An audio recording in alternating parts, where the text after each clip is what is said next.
শুভ সন্ধ্যা DD region. আজকে বেশ কয়েক সপ্তাহ পরে আপনাদের সামনে অনলাইন ক্লাস নিয়ে আসলাম।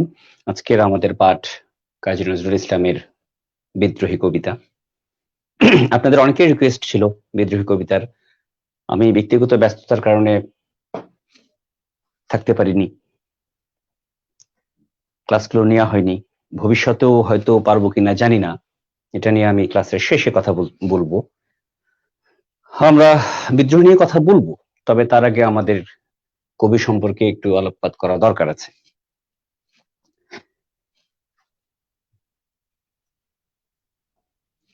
কাজী নজরুল ইসলামকে আপনারা যেভাবে করে জানেন, চেনেন,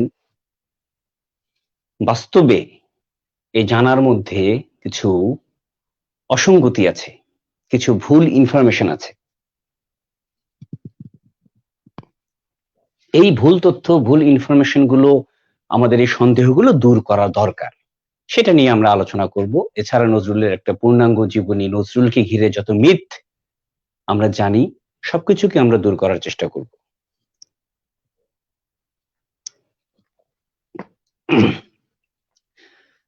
নজরুলের যে ইনফরমেশন গুলো আমরা পাই, সেই ইনফরমেশন গুলো আমরা এক এক করে দেখব।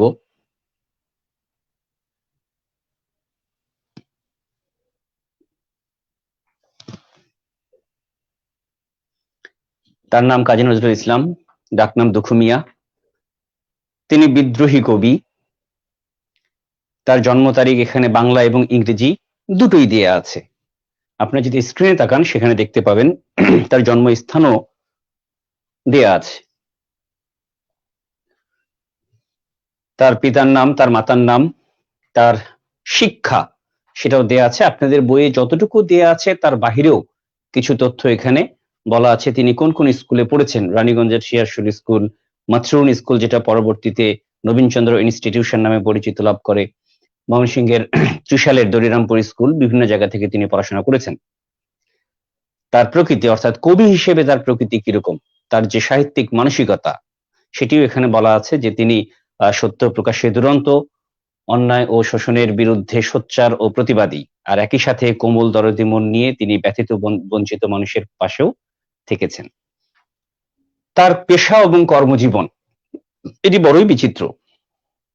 এখানে অসংখ্য পেশা এবং কর্মজীবন নিয়ে বলা আছে যে 8 বছর বয়সে পিতৃহীন হয়ে চরম দারিদ্র্যে পতিত হন, কর্মজীবন ছিল অত্যন্ত বৈচিত্র্যময়। এই ইনফরমেশন গুলো আপনারা বিভিন্ন জায়গায় পেয়ে যাবেন।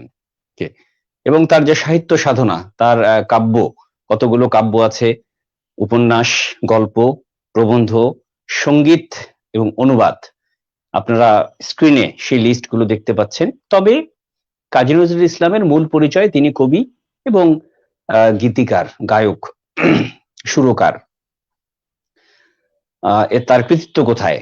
তার কৃতিত্ব হচ্ছে তিনি কাব্য জগতে এক অনন্য শিল্পী। এক হাতে বাঁশি, আরেক হাতে রণতর্জনী আবির্ভূত হন বাংলা সাহিত্যে। প্রচলিত শিল্পধারাকে পাল্টে দিয়ে নতুন বিষয় ও নতুন শব্দে বাংলা সাহিত্য সঙ্গীতকে করেছেন সমৃদ্ধতর। নতুন শব্দ বলতে এখানে বোঝাচ্ছে আরবি ফার্সি শব্দের যে বহুল প্রয়োগ, সেটা নজরুলের সাহিত্যে দেখা যায়, এবং বলা যেতে পারে যে নজরুলই এই ধারাটা সূচনা করেছেন। বাংলা ভাষার, বাংলা সাহিত্যে প্রচুর পরিমাণে আরবি ফার্সি শব্দের প্রয়োগ। তিনি অনেক পুরস্কার পান। জগত্তারিণী পুরস্কার, স্বর্ণপদক পুরস্কার কলকাতা বিশ্ববিদ্যালয় থেকে পান 1945 সালে। 21 পদক পান, স্বাধীনতা পদক পান। সম্মাননা তিনি পান হচ্ছে ভারতের তৃতীয় সর্বোচ্চ বেসামরিক সম্মাননা পদ্মভূষণ। আর ঢাকা বিশ্ববিদ্যালয় থেকে সম্মানসূচক ডিলিট তিনি পান হচ্ছে 9 ডিসেম্বর 1974 সালে। এখন যে পুরস্কারগুলো তিনি পান, সেই পুরস্কার নিয়ে আমার কিছু আপত্তির জায়গা আছে। আপত্তি বলতে আলোচনার আপত্তি। তিনি পেয়েছেন, তার কৃতিত্ব, ঠিক আছে, এটাতে আমার কোনো ক্লেম নেই, কিন্তু এটার দেওয়ার পিছনে উদ্দেশ্য কি ছিল, কি ছিল না, সেগুলো নিয়ে আমরা কথা বলবো। তার আগে আমরা একটু তার বিবিধ তথ্যের দিকে যদি তাকাই, সেখানে আমরা দেখতে পাবো যে তার মানসিকতাটা কিরকম ছিল। তিনি তুরস্কের যে প্রতিষ্ঠাতা কামাল পাশা, মুস্তফা কামাল পাশা বা যাকে কামাল আতাতুর্ক বলা হয়, তিনি তার দ্বারা গভীরভাবে প্রভাবিত ছিলেন।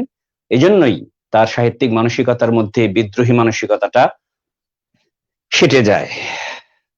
তাকে বাংলাদেশে নিয়ে আসা হয়, এই তথ্যগুলো মনে রাখবেন। তাকে বাংলাদেশে নিয়ে আসেন বঙ্গবন্ধু শেখ মুজিবুর রহমান তার বিশেষ আগ্রহ এবং রাষ্ট্রীয় পৃষ্ঠপোষকতায় 1972 সালের 24 মে। এই ইনফরমেশনটা আপনারা মনে রাখবেন। যারা যারা ক্লাস করছেন লাইভ ক্লাস, তারা খাতার মধ্যে এগুলোকে স্ক্রিনে তো দেখা যাচ্ছে, আপনারা খাতায়ও লিখে নিতে পারেন। কারণ আপনাদের বইয়ে যেভাবে করে লাইনটা বলা আছে, 1972 সালে জাতির পিতা বঙ্গবন্ধু শেখ মুজিবুর রহমানের উদ্যোগে নজরুলকে সপরিবারে স্বাধীন বাংলাদেশে আনা হয় এবং জাতীয় কবি হিসেবে স্বীকৃতি দেয়া হয়।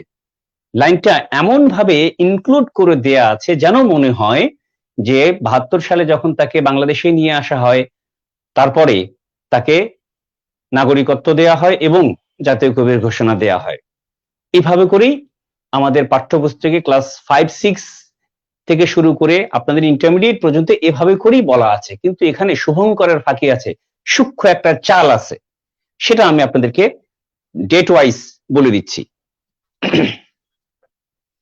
মনে রাখেন, তাকে বাংলাদেশে নিয়ে আসা হয় 1972 সালের 24 মে। ওকে, তাকে নাগরিকত্ব দেয়া হয় 1976 সালের 18 ফেব্রুয়ারি। মাঝখানে দেখেন প্রায় 4 বছরের একটা গ্যাপ, মাঝখানে 4 বছর গেছে। অর্থাৎ তাকে বাংলাদেশে নিয়ে আসা এবং তাকে নাগরিকত্ব দেয়া, এই দুটোর মাঝখানে সময়ের ব্যবধান প্রায় 4 বছর, 3 বছর 8 মাস বা 9 মাসের মতো। এই 4.5 বছরে, এই 4.5 বছরের হিসাবটা বা কথাটা কেউই বলে না। আপনাদের বইতেও এই ইনফরমেশন গুলো দেয়া নেই কোথাও। প্রশ্ন হচ্ছে, আমি কেন এই 4.5 বছর 72 এবং 76 বারবার ইন্ডিকেট করছি? তার কারণ মাঝখানে 1975 সালের 15ই আগস্ট ঘটে যায় বঙ্গবন্ধু হত্যা, এবং বঙ্গবন্ধু হত্যার সঙ্গে সঙ্গে আমাদের দেশের রাজনীতির প্রেক্ষাপটটাও বদলে যায়, যেটা আপনারা অনেকেই জানেন। যারা আর্টসে পড়েন তারা ডেফিনেটলি এটা পড়েছেন, সায়েন্সে যারা পড়েন এসএসসি পর্যন্ত কিছুটা বাংলাদেশ ও বিশ্ব পরিচয় বইয়ে পড়েছেন, অথবা কেউ কেউ আপনাদের বাবা মা কিংবা আত্মীয় স্বজনের মুখ থেকে শুনেছেন। রাজনৈতিক পট পরিবর্তনের সঙ্গে নজরুলের কি কানেকশন, সেটিও আলোচনার দাবি রাখে। তা না হলে এই বক্তব্যগুলো স্পষ্ট হবে না। এটা সত্য যে বঙ্গবন্ধু শেখ মুজিবুর রহমানের আগ্রহে এবং তারই পৃষ্ঠপোষকতায়, রাষ্ট্রীয় পৃষ্ঠপোষকতায় নজরুলকে বাংলাদেশে নিয়ে আসা হয় 72 সালের 24 মে।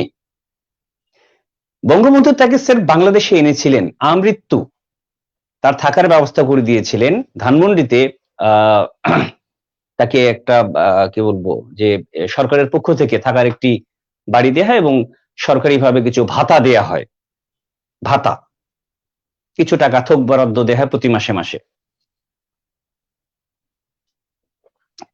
শেখ মুজিবুর রহমান এই কাজটা করেছিলেন, কিন্তু 1975-এর 15ই আগস্টের পরে যখন রাজনৈতিক পট পরিবর্তন হচ্ছে, তারপর তাকে নাগরিকত্ব দেয়া হচ্ছে 1976-এর 18 ফেব্রুয়ারি। লক্ষ্য করে দেখেন, রাজনীতির যে পালা বদলটা আমাদের দেশের, আমাদের বাংলাদেশ স্বাধীন হয়েছে 1971 সালে, এটা সত্য।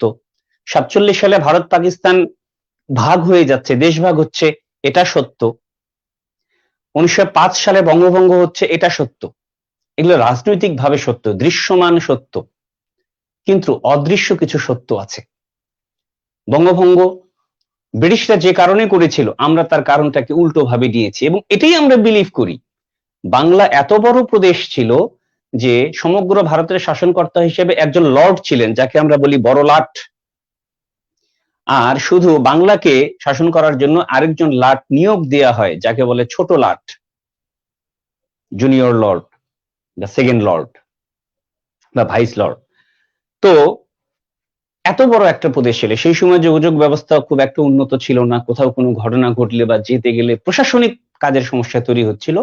বঙ্গভঙ্গের পিছনে ব্রিটিশরা এই কথাগুলোই বলেছিলেন। আপনারা হয়তো বিশ্বাস করবেন না, তার কারণ আপনার পাঠ্যপুস্তকে এগুলো লেখা আছে, কিংবা না থাকে, আপনাদেরকে আপনাদের টিচাররা, আপনাদের পিতামাতারা যা যেভাবে করে বলেছে আপনারা সেটাই বিলিভ করে বেড়ে উঠেছেন, আপনাদের দোষ দিব না। কিন্তু বাস্তবতা তোকে বুঝতে হবে, এটা 3 জনের একটা পরিবার সামলানো আর 30 জনের একটা পরিবার সামলানো এক জিনিস নয়। প্রধানমন্ত্রী একাই যদি দেশ চালাতে পারেন তাহলে 300 এমপির কি দরকার?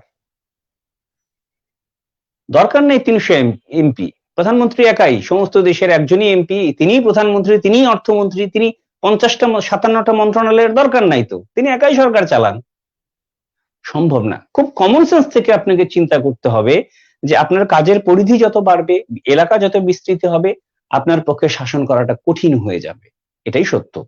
প্রিন্সিপাল একাই যদি কলেজ চালাতে পারে, সেই যদি কলেজের সর্বেসর্বা হয়, তাহলে বাংলা, ইংরেজি, গণিত, ফিজিক্স, কেমিস্ট্রি, ম্যাথ, বায়োলজি টিচারের দরকার কি? তিনি একাই সব ক্লাস নেবেন, প্রয়োজন নাই তো। আদৌ কি নাই? একটা কলেজকে, একটা শিক্ষা প্রতিষ্ঠানকে, একটা পরিবারকে, একটা দেশকে সুষ্ঠুভাবে চালাতে গেলে দরকার আছে, বিভাজনের দরকার আছে, লোক নিয়োগের দরকার আছে। এই সহজ সত্যটাকে আমরা ফিল করি না। তো ব্রিটিশরা যেভাবেই হোক, যে কারণেই হোক, প্রশাসনিক সুবিধার্থে তারা বাংলা ভাগ করার সিদ্ধান্ত নিয়েছেন। কিন্তু সেই সময়ের যারা দেশপ্রেমিক ছিলেন, হতে পারে সেটা কংগ্রেস, হতে পারে মুসলিম লীগ, আমরা বলবো যারা দেশপ্রেমিক নাগরিক ছিলেন, যারা অখণ্ডতায় বিশ্বাসী ছিলেন, তাদের পরিষ্কার কথা হচ্ছে যে এটি ইউনিটির, আমাদের ভারতবর্ষীয়দের মধ্যে, এখানে এই অঞ্চলে বসবাসরত মানুষের মধ্যে যে ইউনিটি ছিল, সেই ইউনিটিকে ভাঙার চেষ্টা। আর ইউনিটি ভাঙলে এটাকে বলা হয় ডিভাইড এন্ড রুল থিওরি। আপনারা যেটাকে পড়ে এসেছেন, শুনে এসেছেন, এবং যেভাবে করে আমাদের দেশে অনার্স মাস্টার্স পর্যন্ত ডিভাইড এন্ড রুল থিওরিকে অনেক বড় করে পড়ানো হয়। প্রবলেম সেটা না। প্রবলেম হচ্ছে যে ডিভাইড এন্ড রুল থিওরিটা কি তারা আবিষ্কার করেছিল ব্রিটিশরা? না। এটা কি তাদের নিজস্ব চিন্তা ভাবনার ফসল? না। বাস্তবতা হলো এটা। আপনি ভারতবর্ষের ইতিহাসের দিকে চোখ বুলান, দেখেন গত 500, 700, 800 বছরে 1204 সালে ইখতিয়ার উদ্দিন আসছেন, তারপর থেকে আপনারা খেয়াল করে দেখেন, ইউনিটি ছিল ভারতের? একজন আরেক রাজার বিরুদ্ধে লড়তেছে, এই ওর বিরুদ্ধে লড়াই করতেছে, সংগ্রাম করতেছে, কোথায় ইউনিটি ছিল? অল্প কিছু উদাহরণ পাওয়া যায় ইউনিটির, এগুলোকে আমরা অনেক বড় করে হাইলাইট করি, বেশিরভাগটা আমরা হাইড করি।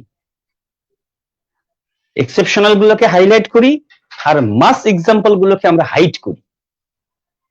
বাস্তবতা এটাই, এই জিনিসটা ছিল না। ব্রিটিশরা জাস্ট এটা বুঝতে পেরে তার সুবিধা নিয়েছে, কিন্তু এটা তাদের আবিষ্কার ছিল না। এই যে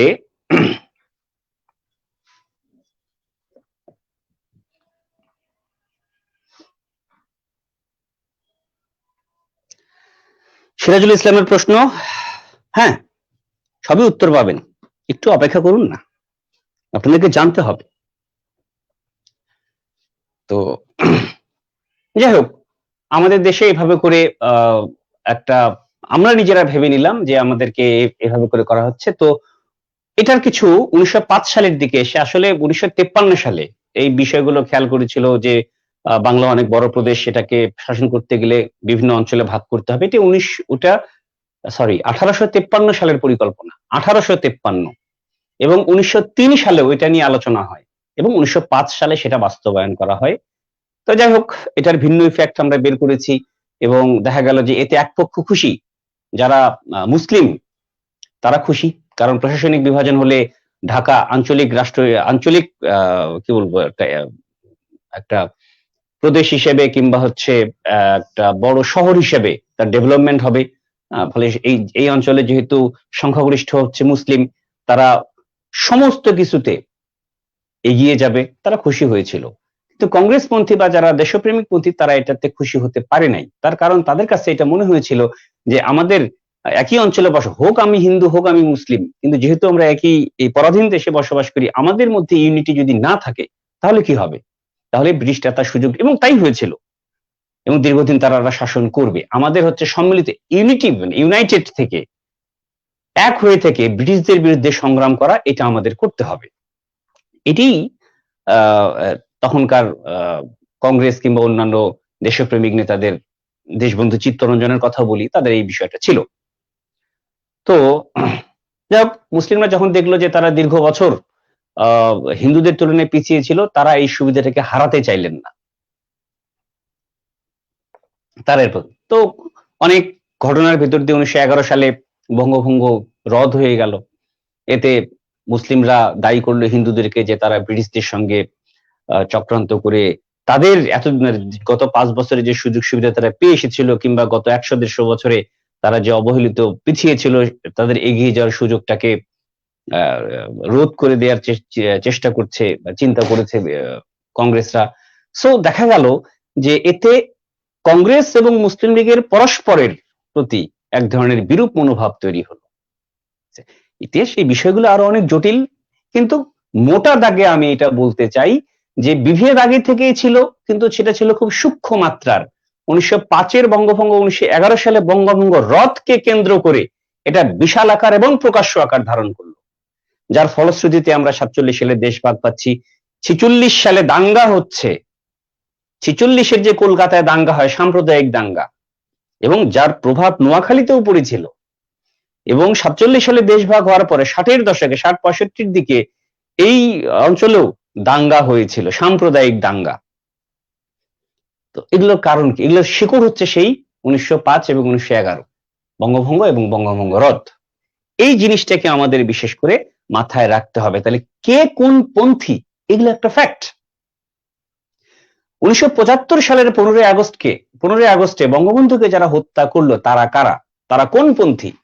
আমি বলবো না হিন্দু পন্থী বা মুসলিম পন্থী, সেটা বলবো না, কারণ ততদিনে হিন্দু মুসলিম একটু পোশাকের আড়ালে ঢাকা পড়ে গিয়ে তখন হয়েছে দেশ, অর্থাৎ পাকিস্তান মানে মুসলিম আর ভারত মানে হিন্দু। কাজেই এখন আর আমরা হিন্দু মুসলিম না বলে যদি ভারত পাকিস্তান পন্থী বলি, সেটা ইতিহাসের সত্যটা বলা হয়। আপনাদেরকে বুঝে নিতে হবে, ভারত বললে বুঝে নেবেন হিন্দুপন্থী, আর পাকিস্তান কিংবা তার সমমনা রাষ্ট্রগুলোকে বললে বুঝে নিতেন ইসলামপন্থী, এবং যারা তাদেরকে সমর্থন দিচ্ছে, হতে পারে সেটা চীন, হতে পারে সেটা সৌদি আরব, হতে পারে সেটা মার্কিন যুক্তরাষ্ট্র, যে কেউ হতে পারে, অর্থাৎ তারা সম্মিলিতভাবে একদল ধরে নিতে হবে। কারণ আমরা জানি 1972-71 সালে বাংলাদেশ 16 ডিসেম্বর স্বাধীনতা লাভ করছে, কিন্তু ইরাক ছাড়া, মধ্যপ্রাচ্যের ইরাক আগেই আমাদের পক্ষে ছিল, কিন্তু বাকি যে অন্যান্য মুসলিম কান্ট্রিগুলো ছিল মধ্যপ্রাচ্যের, তারা আমাদেরকে স্বীকৃতি দেয়নি। কিন্তু 75-এর 15ই আগস্টে যখন বঙ্গবন্ধুকে হত্যা করা হলো, তার পরপরই 24 ঘন্টা পরেই বাংলাদেশকে স্বীকৃতি দিয়েছিল সৌদি আরব। এই সত্যগুলো তুমি ইতিহাস থেকে মুছে ফেলা যাবে না। কেন? তাহলে স্বাধীন বাংলাদেশ হলো 75-এর 15ই আগস্ট পর্যন্ত সৌদি আরব কেন বাংলাদেশকে স্বীকৃতি দেয়নি? এই প্রশ্ন আপনারা তুলবেন। আপনাদেরকে যারা ইতিহাস পড়ায় তাদের কাছে এই প্রশ্ন করবেন, তাদের কাছে উত্তর চাইবেন। চীন কেন স্বীকৃতি দেয়নি 15ই আগস্ট পর্যন্ত? প্রশ্ন করবেন।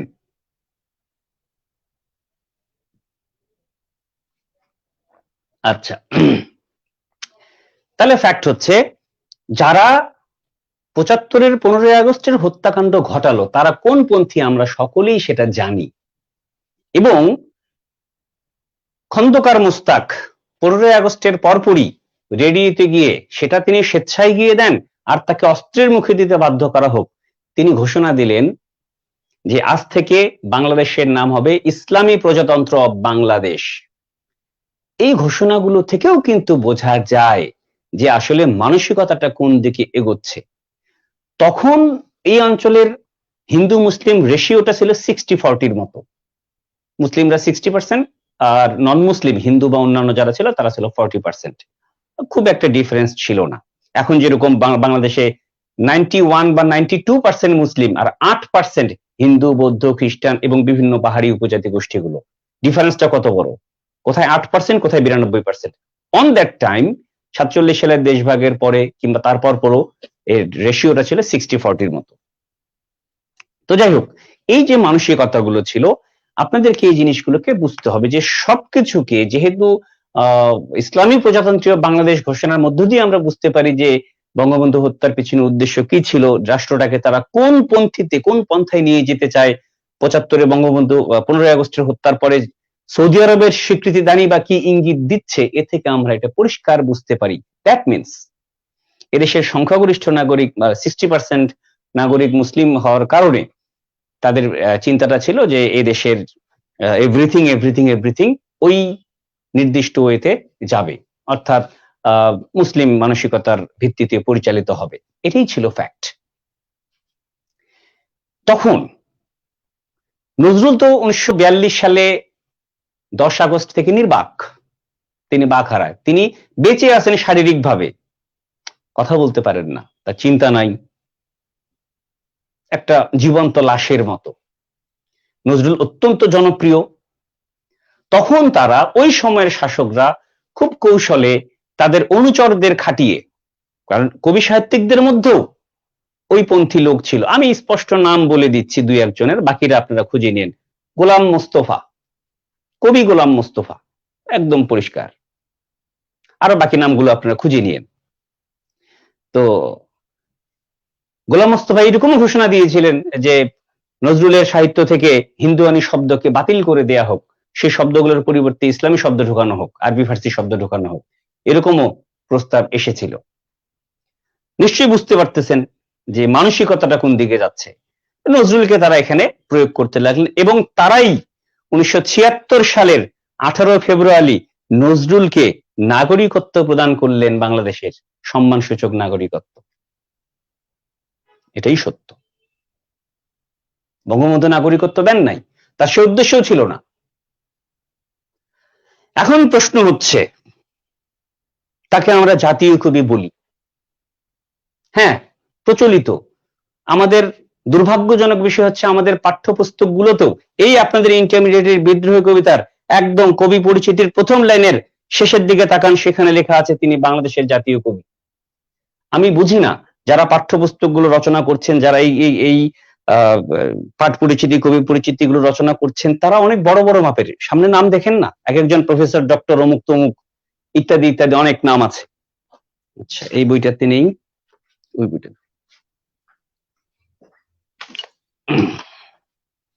আমার ওই বইটাতে পৃষ্ঠাগুলো নেই আর কি। অধ্যাপক ডক্টর বিশ্বদেব চৌধুরী, অধ্যাপক ডক্টর সৈয়দ আজিজুল হক, অধ্যাপক ডক্টর সরকার আব্দুল মান্নান, অধ্যাপক মোহাম্মদ রফিকুল ইসলাম, ডক্টর সৈয়দ শাহরিয়ার রহমান, প্রীতিশ কুমার সরকার, সম্পাদনা করছেন অধ্যাপক ডক্টর মাহবুল হক। যারা যারা এত বড় বড় মাপের মানুষ, তারা কি সত্যটা জানেন না?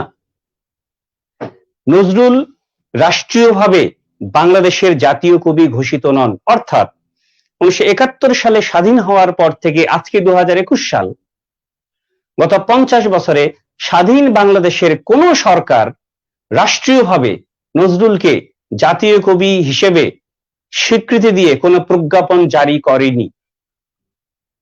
নজরুলকে আমরা জাতীয় কবি বলি, এটা আমাদের আবেগ থেকে বলি, ভালোবাসা থেকে বলি, আর যে কারণেই বলি, আমরা জনগণ যদি বলি, কিন্তু যতক্ষণ জাতীয় মানে কি, ন্যাশনাল, সেটা রাষ্ট্রকে প্রতিনিধিত্ব করে, আর রাষ্ট্রকে যেটা প্রতিনিধিত্ব করবে সেটা রাষ্ট্র কর্তৃক সার্টিফাইড হতে হয়, সত্যায়িত হতে হয়, প্রত্যায়িত হতে হয়।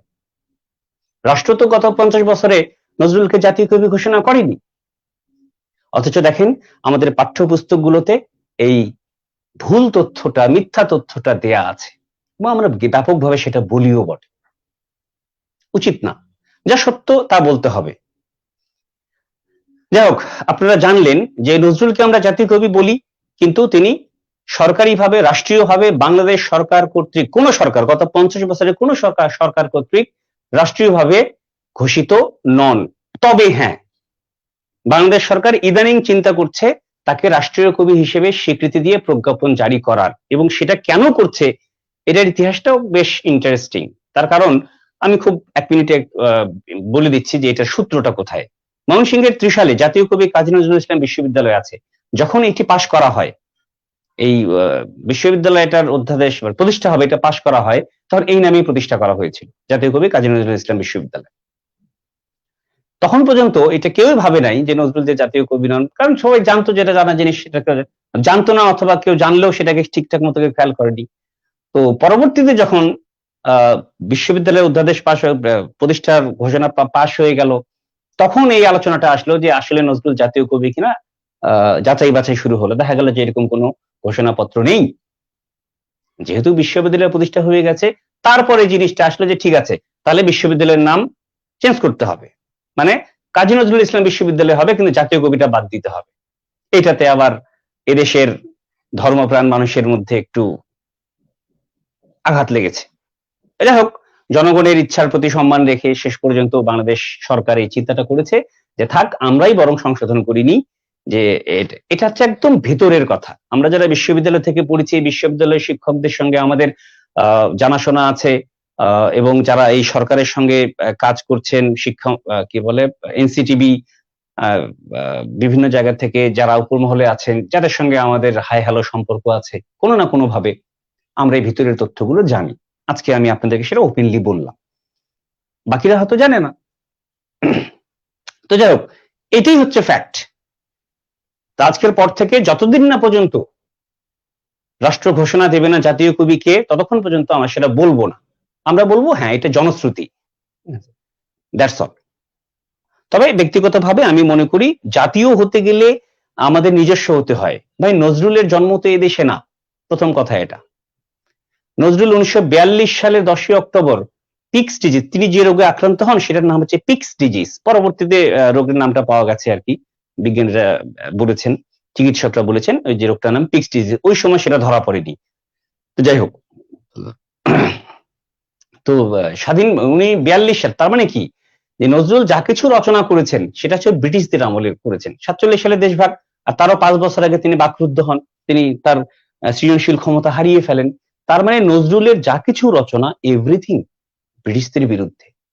স্বাধীন বাংলাদেশের জন্য নজরুলের কিছু নেই, রবীন্দ্রনাথেরও নেই, তিনি তো 1941 সালে মারা যান। রবীন্দ্রনাথেরও নেই, রবীন্দ্রনাথেরও জন্ম এদেশে না। তাই জাতীয় হতে গেলে, ন্যাশনাল হতে গেলে আমাদের একান্ত হতে হবে, এটা আমার ব্যক্তিগত উপলব্ধি। কাজেই আমি ব্যক্তিগতভাবে মনে করি জাতীয় কবি হয় বাংলাদেশ গ্রাম প্রধান দেশ, এদেশের মানুষের সুখ দুঃখ হাসি কান্না আনন্দ বেদনা নিয়ে যিনি লিখেছেন, জসীমউদ্দিনকে আমার মানে বেশি সুইটেবল মনে হয় জাতীয় কবির জন্য। এটা আসলে আমার ব্যক্তিগত অভিমত, এটা আপনারা এটা নিয়ে মাথা ঘামায়েন না।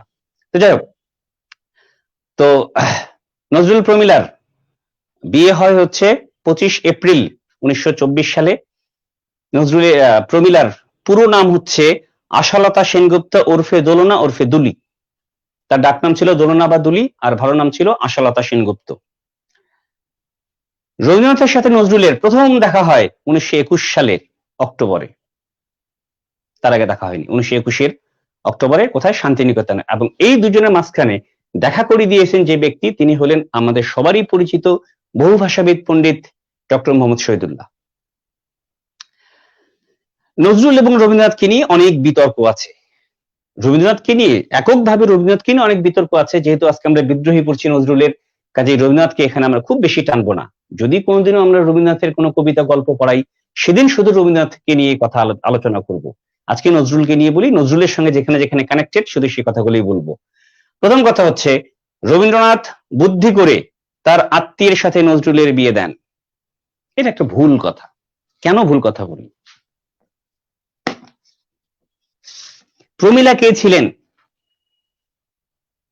এই যে বইটা দেখতে পাচ্ছেন আমার হাতে, এই বইটা পাওয়া যায় না আর কি, এবং এই বইটার প্রকাশকাল হলো 2010, 11 বছর আগের বই।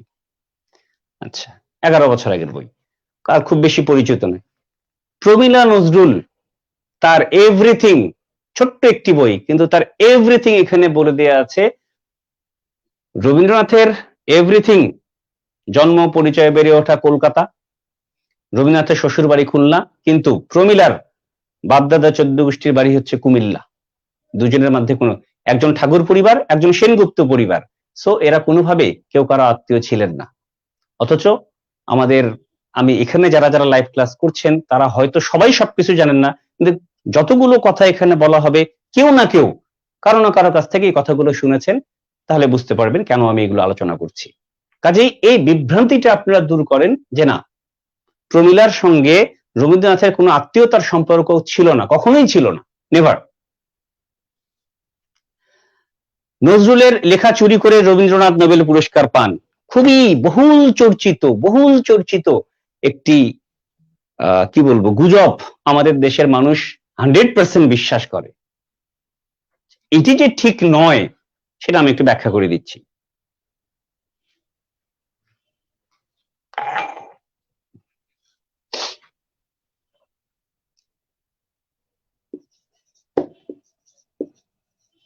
নজরুলের জন্ম হচ্ছে 1899 সালে, আর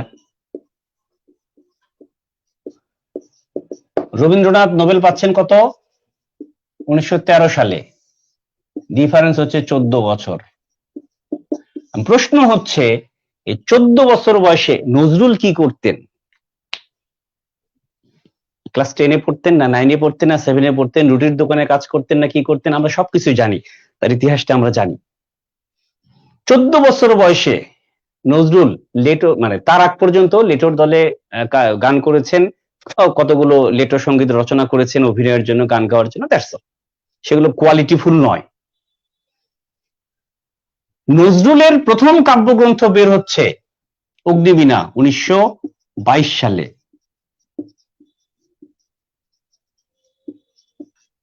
অগ্নিবীণা, দ্যাট মিনস 9 বছর পরে। রবীন্দ্রনাথ যখন নোবেল পাচ্ছেন তারও 9 বছর পরে নজরুলের প্রথম বই বের হচ্ছে অগ্নিবীণা। 1920 সালে যখন তিনি ফিরে আসলেন বাঙালি পল্টন থেকে, তারপর তিনি পুরোপুরি সাহিত্য চর্চায় মনোনিবেশ করলেন। তার বিদ্রোহী কবিতা লেখা হচ্ছে 1921 সালের ডিসেম্বরে। জি, 1921 ডিসেম্বরে লেখা অগ্নিবীণা। এই বিদ্রোহী কবিতা 1921 ডিসেম্বরে লেখা। তাহলে রবীন্দ্রনাথ যখন নোবেল পাচ্ছেন, নজরুল তখন রুটির দোকানে কাজ করছেন। একজন খ্রিস্টিয়ান রেলওয়ে গার্ডের খানসামা হিসেবে কাজ করছেন। তারপরে দারোগা রফিজউদ্দিন তাকে পড়াশোনার জন্য দরিরামপুরে নিয়ে যান, স্কুলে ভর্তি করিয়ে দেন। সো এই যে তথ্যটা আপনারা সাল ওয়াইজ তাকালে পরিষ্কার বুঝতে পারবেন এটা কমপ্লিটলি রং। বিশ্বাস করার তো প্রশ্নই আসে না, কিন্তু আমাদের দেশের মানুষ তো বুদ্ধি খাটায় না, আবেগে চলে।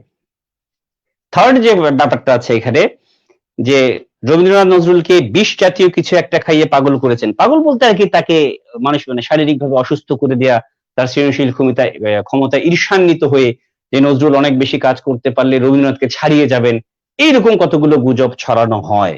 এখন আমরা দেখি যে এটার ভিত্তিটা কতখানি সঠিক।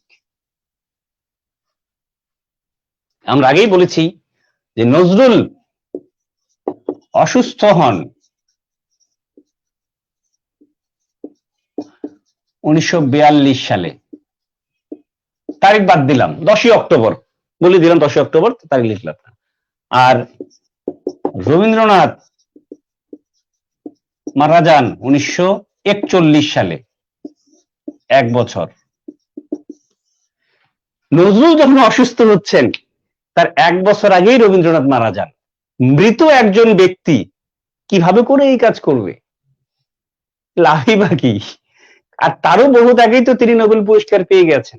নজরুল অসুস্থ হচ্ছেন 42-এ, রবীন্দ্রনাথ নোবেল পেয়েছেন হচ্ছে 13-তে। 29 বছর আগে যে ব্যক্তি ওয়ার্ল্ড ফেমাস, তার কি দায় পড়ছে? অতএব এই বিভ্রান্তিগুলো থেকে আপনারা বেরিয়ে আসবেন।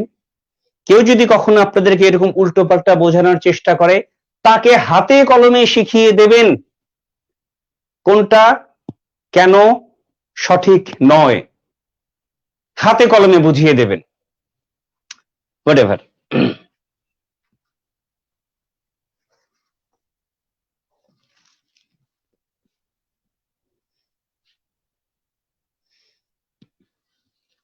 যাই হোক আর কি, ডিফারেন্স কত হয় হোক। আচ্ছা,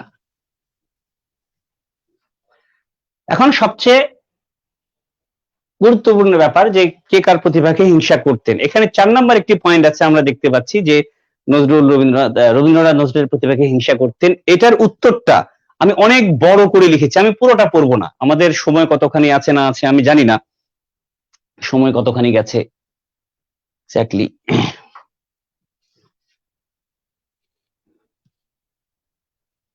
ঠিক আছে,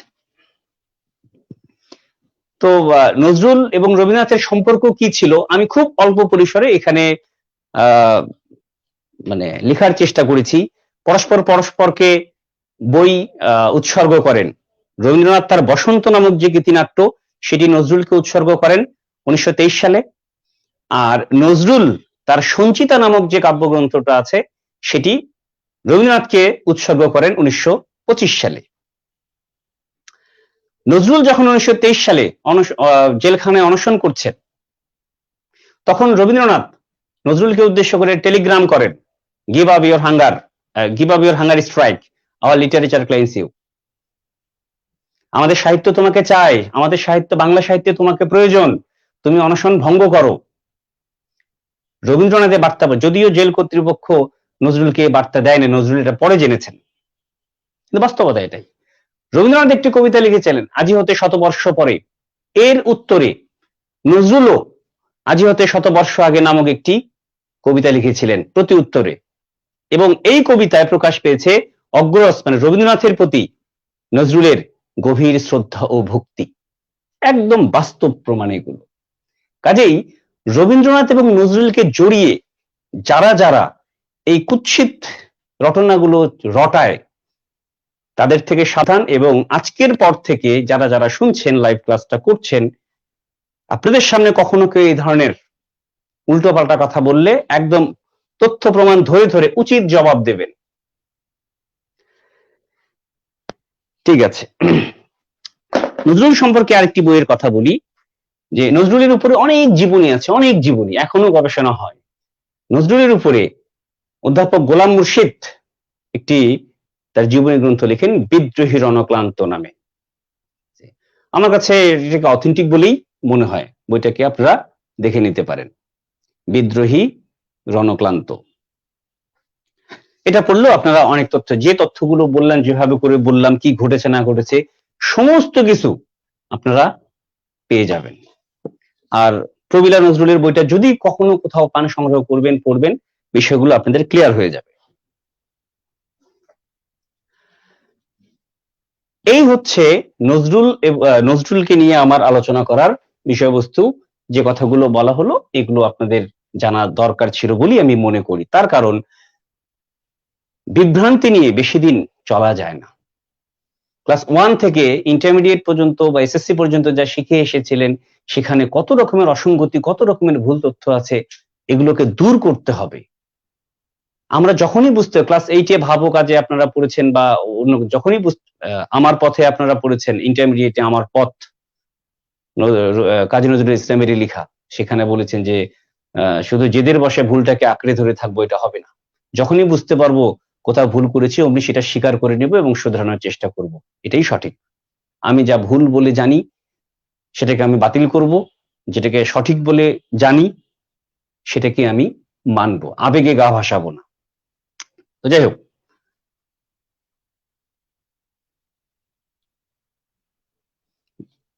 আচ্ছা, হ্যাঁ, আর একটু কথা বলতে চেয়েছিলাম, মাঝখানে ভুলে গিয়েছিলাম, সেটা হচ্ছে যে তার যে পুরস্কার প্রাপ্তিগুলো।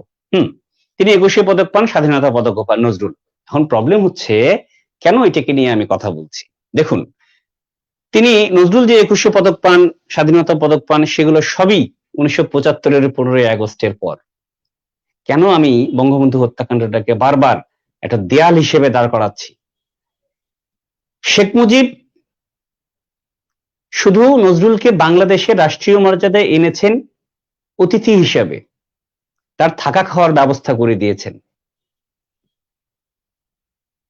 কিন্তু তাকে পুরস্কার দিয়ে 21শে পদক দেয়া, তাকে স্বাধীনতা পদক দেয়া, ইত্যাদি ইত্যাদি ইত্যাদি, যে নাগরিকত্ব প্রদান করা, এগুলো সবই বঙ্গবন্ধু হত্যার পরের ঘটনা। দ্যাট মিনস ওইখানে একটা রাজনৈতিক, নজরুল বেঁচে আছেন কিন্তু নির্বাক, তাকে নিয়ে যে রাজনীতিটা হয়েছে, অ্যামেজিং, এটা কি বলবো, দুঃখজনক। তো 1976 সালে তাকে 21শে পদক দেয়া হয়, আর একই সালে আরো দুজনকে দেয়া হয়। মানে প্রথমে শুধু নজরুলের নাম ঘোষণা করা হয়, কিন্তু যেন বিতর্কিত হতে না হয় সেজন্য নজরুলের সঙ্গে সঙ্গে জসিমউদ্দিন এবং কবি সুফিয়া কামালের নামও, এই তিনজনকে সম্মিলিতভাবে এই পুরস্কার দেয়া হয়, অথচ প্রথম নামটা শুধু নজরুলের ছিল। ইতিহাসে এগুলোর প্রমাণ আছে। স্বাধীনতা পদক 1977 সালে এই পুরস্কার প্রদান করা হয় এবং সাহিত্যে প্রথম ব্যক্তি হিসেবে এই পুরস্কার পান কাজী নজরুল ইসলাম। যাক, এই দুটো পুরস্কারই প্রবর্তন করেন তৎকালীন প্রধান আইন প্রশাসক, প্রধান সামরিক আইন প্রশাসক ও সেনাপ্রধান জেনারেল জিয়াউর রহমান। আমি বলবো না যে জেনারেল জিয়াউর রহমান তখন ক্ষমতায় ছিলেন, এটা বলবো না, না, তখন রাষ্ট্রপতিও আরেকজন ছিলেন, প্রধানমন্ত্রীও অন্যজন ছিলেন। জিয়াউর রহমান তাহলে কি ছিলেন? তিনি ছিলেন সেনাপ্রধান এবং প্রধান সামরিক আইন প্রশাসক। এবং এই ব্যক্তিগুলো কিভাবে করে রাষ্ট্রের দুজন শীর্ষ ব্যক্তির সঙ্গে সম্পর্কিত হয়ে কিভাবে করে তাদের ক্ষমতার পিছন থেকে কলকাঠি নাড়তে পারেন, যার প্রকৃষ্ট প্রমাণ গত 20 বছরে বা 30 বছরে পাকিস্তানের দিকে তাকাবেন, টের পেয়ে যাবেন। এখনো প্রধানমন্ত্রীর চেয়েও বেশি ক্ষমতার ধর সাংবিধানিক ভাবে নয়, কিন্তু সংবিধানের বাইরে ক্ষমতা প্রয়োগের ক্ষেত্রে দৃশ্যমানভাবে সেনাপ্রধান বেশি সুবিধা পান, বেশি সেটা ভোগ করেন। পাকিস্তানের সেনাবাহিনীকে অসন্তুষ্ট করে কোনো সরকার পূর্ণ মেয়াদ ক্ষমতা পালন করতে পারেনি। নওয়াজ শরীফ পারে নাই, বেনজির ভুট্টো পারে নাই, আরো পরবর্তীতে যারা ছিলেন তারাও কেউ পারেনি। হোয়াটএভার, আপনারা বুঝে যাবেন, এগুলো প্রমাণ করার দরকার নাই, এগুলো সেন্স থেকেই বুঝে যাওয়া যায়। তো যাই হোক, তো দ্যাট মিনস মূল কথা হচ্ছে বঙ্গবন্ধু হত্যাকাণ্ডের পর নজরুলকে নিয়ে আসলে রাজনীতি হয়েছে, দ্যাটস অল। আচ্ছা, অনেকে প্রশ্ন করে যে লেটো জিনিসটা কি, যে তিনি লেটো গান করতেন, লেটোর দলে ছিলেন। লেটো কি? লেটো হচ্ছে বাংলার রাঢ় অঞ্চলে কবিতা, গান, অভিনয় ও নৃত্যের, নাচের মিশ্র আঙ্গিক চর্চার ভ্রাম্যমান নাট্য দল, অর্থাৎ একটা নাটকের দল। তারা একই সঙ্গে কবিতা আবৃত্তি করত, অভিনয় করত, নৃত্য করত এবং গান করত, এবং সেগুলোর সমসাময়িক বিষয় বা পৌরাণিক কোনো বিষয় বা ধর্মীয় কোনো বিষয় বা অঞ্চল কোনো প্রচলিত কোনো লোকগাথা, এই সমস্ত কিছুর উপরেই তারা এই কাজগুলো করতো। এটা তাদের এক ধরনের বিনোদন যেমন ছিল, তেমনি হচ্ছে তাদের জীবিকার একটা উৎসও ছিল লেটো। বিদ্রোহী কবিতাটি নেওয়া হয় কাজী নজরুল ইসলামের অগ্নিবীণা নামক কাব্যগ্রন্থ থেকে। এটি এই কাব্যের দ্বিতীয় কবিতা। প্রথম কবিতার নাম হচ্ছে প্রলয় উল্লাস। তবে এখানে একটা কথা আছে, কবিতার বই হিসেবে যখন ছাপা হয় তখন সেটা অগ্নিবীণা, কিন্তু কবিতাটি প্রথম ছাপা হয় একটি পত্রিকায়, যে পত্রিকার নাম সাপ্তাহিক বিজলি, এবং কবিতাটা এতই সাড়া ফেলেছিল যে ওই একই যেদিন কবিতাটা ছাপা হয় দ্রুত ফুরে যায় এবং তারপরে অনেকগুলো রিপ্রিন্ট করা হয়, এবং এমনকি কবিতাটা হাতে লিখে পর্যন্ত বিক্রি হয় কপি করে করে, এতই জনপ্রিয়। এবং এটার পর থেকেই ধীরে ধীরে তিনি পাঠক মহলে, আপামর জনসাধারণের কাছে বিদ্রোহী কবি হিসেবে পরিচিতি পান। আচ্ছা, এখন এখানে একটু আপনাদের বলে দেই। আচ্ছা, এই টোটাল কবিতায় মোট পংক্তি সংখ্যা 141, কিন্তু পাঠ্য হিসেবে আছে মাত্র 56 লাইন। আর এটি পাঠের উদ্দেশ্য কি? সকল প্রকার অন্যায়, অবিচার, অত্যাচার, শাসন, শোষণের বিরুদ্ধে প্রতিবাদী মনোভাব গড়ে তোলা, এটা উদ্দেশ্য। আপনাদের বইয়ের যে পাঠ পরিচিতি, আমি সেটা এখানে টাইপ করে রেখেছি, অতএব এই পাঠ পরিচিতি নিয়ে আর কিছু আমি বলছি না। কবিতার প্রেক্ষাপট আলোচনা করি। এই কবিতার প্রেক্ষাপটটা আসলে ব্রিটিশ বিরোধী। দেখুন, আমি বারবারই বলি, যখনই আমি পড়াতে যাই তখনই আমি কথাগুলো বলি যে যা কিছু রচিত হয়, কবি সাহিত্যিকরা যা কিছু রচনা করেন, তার প্রেক্ষাপট, ভিত্তি, অনুপ্রেরণা, তিনি যেভাবেই লিখেন না কেন, সবকিছু সমসাময়িক, তার লেখার মধ্যে সমসাময়িক সবকিছুর প্রতিফলন পড়ে। তাই নজরুলেরও এই সমস্ত লেখার পিছনে কারণ হচ্ছে, বিদ্রোহী লেখার পিছনের কারণ হচ্ছে সেই সময়ে যারা ব্রিটিশ ইংরেজ শাসক, তাদের যে শাসন, শোষণ, অত্যাচার, এগুলো থেকে মুক্তি, এদের বিরুদ্ধে যে বিদ্রোহ। কিন্তু মনে রাখতে হবে, কেউ যদি এই কবিতাটাকে শুধু ব্রিটিশ বিরোধী আন্দোলনের কবিতা হিসেবে পড়ায় তাহলে ভুল হবে। কারণ হ্যাঁ, ওটা ব্যাকগ্রাউন্ড, বিদ্রোহী কবিতা রচনার ব্যাকগ্রাউন্ড সেটা, নো ডাউট। কিন্তু ব্রিটিশরা এই দেশ থেকে বিদায় নিয়েছে, কিন্তু করাপশন কি বিদায় নিয়েছে? শোষণ কি বিদায় নিয়েছে? অত্যাচার কি বিদায় নিয়েছে? নির্যাতন কি বিদায় নিয়েছে? না, নেয়নি। কাজেই শাসক যেই হোক, ABCD XYZ যেই হোক না কেন, শোষণ অত্যাচার যদি বন্ধ না হয় তাহলে শাসক পাল্টিয়ে লাভ কি?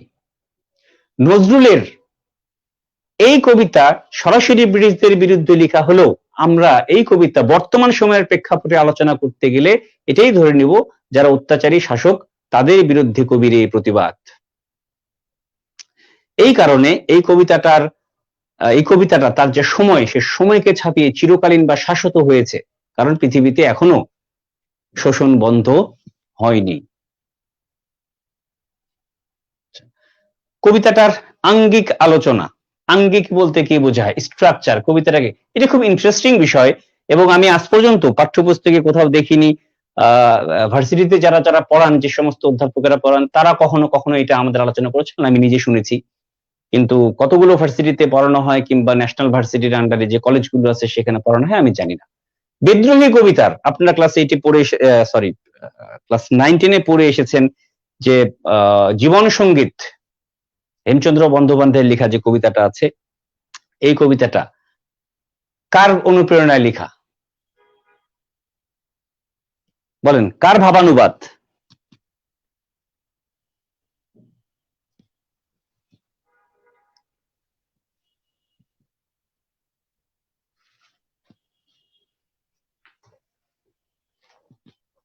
বলতে পারেন কেউ?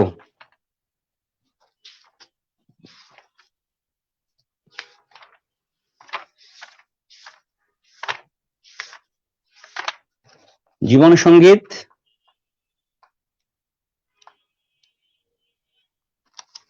পরিষ্কার বলে দেয়া আছে, এটি হলো মার্কিন কবি হেনরি ওয়ার্ডসওয়ার্থ লংফেলোর আ সাম অফ লাইফ কবিতার ভাবানুবাদ। আপনাদের ঝর্ণার গান পাঠ্য আছে, সেটি এখানে উল্লেখ নাই, কিন্তু ওটিও একটি ইংরেজি কবিতার ভাবানুবাদ, আপনারা খুঁজে নিয়েন। আমি বলবো না যে নজরুলের এই কবিতা ভাবানুবাদ, সেটা আমি বলবো না, তার কারণ এটা বলাটা একটু মুশকিল, কিন্তু কম্পেয়ার করতে দোষ নেই। একজন কবি যার নাম ওয়াল্ট হুইটম্যান,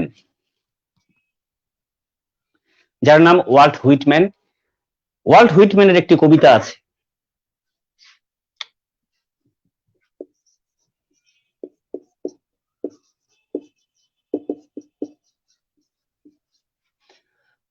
ওয়াল্ট হুইটম্যানের একটি কবিতা আছে, কবিতার নাম হলো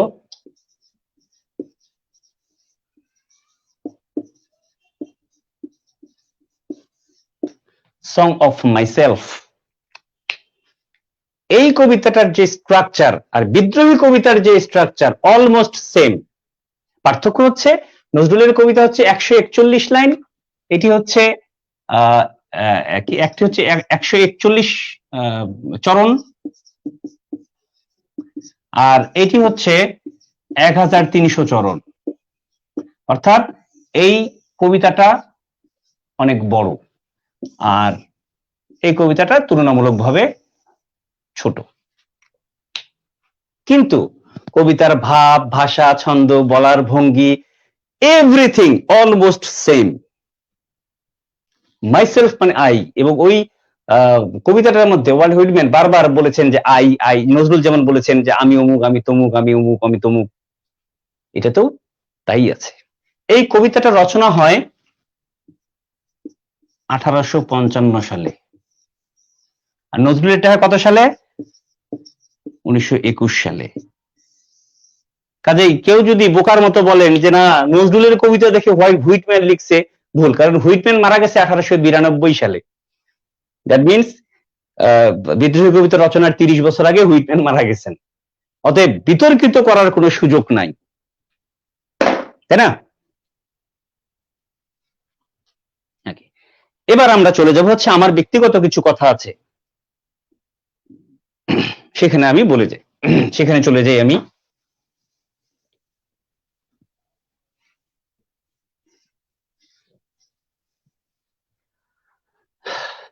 এটি রচনাকাল 1921 সালের ডিসেম্বর। এই কবিতায় একাধারে প্রকাশ পেয়েছে ক্ষোভ, প্রতিবাদ এবং প্রেরণা, অর্থাৎ এটিকে বলা যেতে পারে ক্ষোভের কবিতা, প্রতিবাদের কবিতা এবং প্রেরণার কবিতা।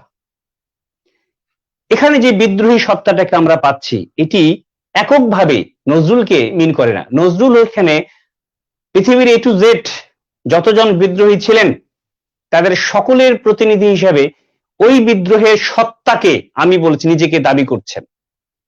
তার মানে কবি নজরুল এখানে বিদ্রোহীদের প্রতিনিধি। আমি বলতে শুধু কবিকে যারা, নজরুলকে যারা বুঝবেন না, আসলে আমি বলতে এখানে বিদ্রোহী সত্তাকে বুঝতে হবে।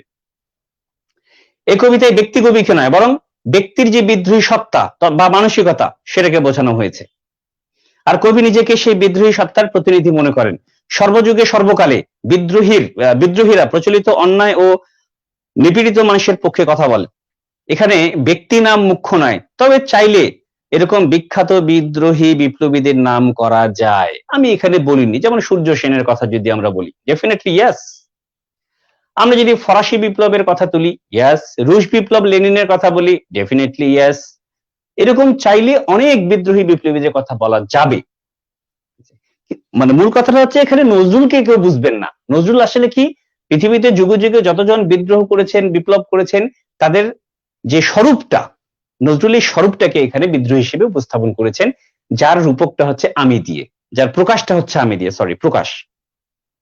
যাই হোক, এখানে একটা প্রশ্ন এসে যায় যে বিদ্রোহ এবং বিপ্লবের পার্থক্য কি। ডেফিনেটলি আসলে এগুলো তো রাজনীতির বিষয়। আমি খুব সংক্ষেপে বলার চেষ্টা করব, এবং আমার এই বলার মধ্যে হয়তো কোনো ত্রুটি থাকতে পারে। যারা রাষ্ট্রবিজ্ঞান পড়ান তারা এটা আরো ভালো বলতে পারবেন।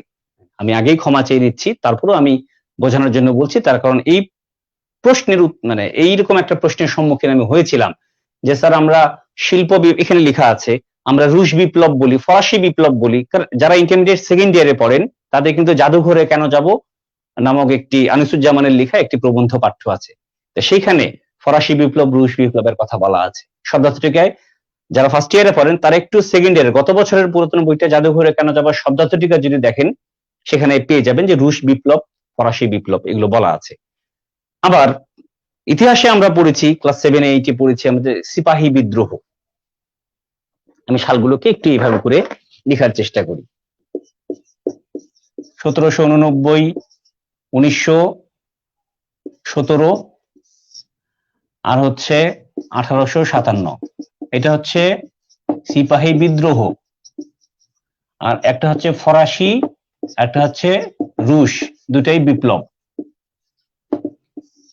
তো আমাকে প্রশ্ন করেছিল এরকম যে এটা কেন বিদ্রোহ আর এই দুটা কেন বিপ্লব।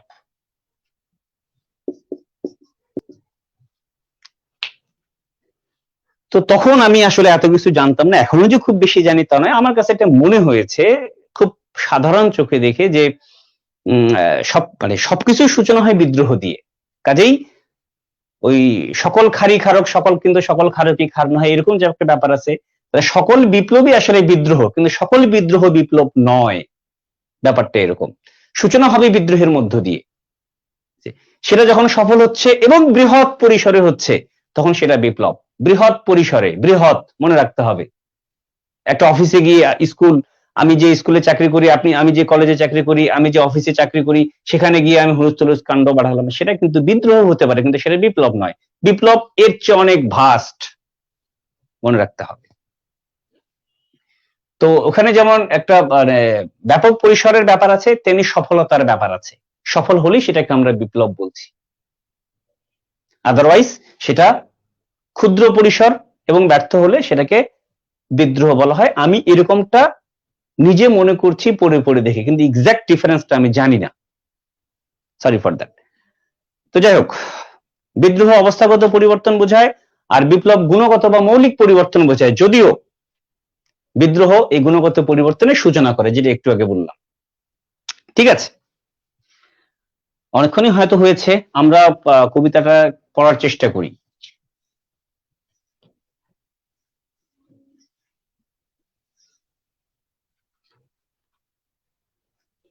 দেখুন, বিপ্লবের বা বিদ্রোহের দুটো রূপ আছে, শুধু ভাঙতে জানলে হবে না।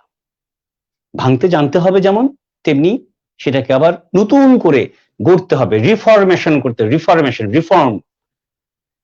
একজন বিদ্রোহী, একজন বিপ্লবীর বৈশিষ্ট্য তাই।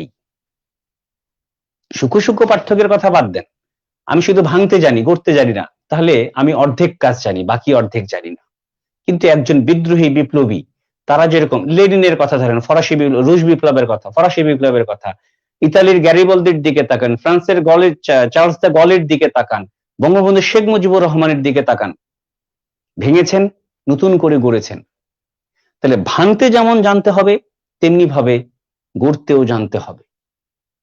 এই কথাটাকে আমরা তাহলে এই রুল বা থ্রু ধরে আমরা এটা বলতে পারি যে একজন বিপ্লবী বা বিদ্রোহীর দুটো সত্তা আছে, একদিকে ধ্বংসাত্মক, আরেকদিকে নির্মাণ, পুনর্নির্মাণ, নতুন নির্মাণ, দুটো সত্তা আছে। বিদ্রোহী কবিতা যে 141টা লাইন আছে, সেই লাইনের প্রতিটা লাইনের কি বিদ্রোহ? আমি জানি না আপনারা কতজন পুরো কবিতাটা পড়েছেন, যদি কেউ পড়েও থাকেন কতজন বুঝেছেন। এখানে যে শব্দগুলো প্রয়োগ করা আছে সেই শব্দগুলো সাধারণ মানুষের বোঝার কথা নয়, শব্দের অর্থ বোঝার কথা নয়, জানার কথা নয়। আর কবি কি বোঝাচ্ছেন সেটা তো আরো পরের ব্যাপার। কাজেই আমি মনে করি যে কবিতাটা যতজন পড়েছেন আদৌ বুঝেছেন কিনা, যারা আমরা পড়াই তারাও বা কতটুকু সঠিকভাবে আমরা আপনাদেরকে ব্যাখ্যা করতে পারি, আমার ডাউট আছে। আমি বা কতটুকু আপনাদের সামনে নিজে বুঝে আপনাদের সামনে এসে এখানে দাঁড়িয়েছি বোঝানোর জন্য, পণ্ডিতি করার জন্য, ডাউট আছে। আমার চেয়ে যারা অভিজ্ঞ, যারা এক্সপার্ট, যারা নজরুল বিশেষজ্ঞ, তারা হয়তো আমার পড়ানো দেখে বলবেন যে বেটা তো কিছুই জানে না, হতে পারে। যাই হোক, তো টোটাল বিদ্রোহী কবিতার মধ্যে আমি দুটো রূপকেই দেখতে পাই। যদিও 56টা লাইন এখানে পাঠ্য আছে, এই 56টি লাইনকেই আমি আবার 4টি ওয়েভ বা তরঙ্গে ভাগ করেছি।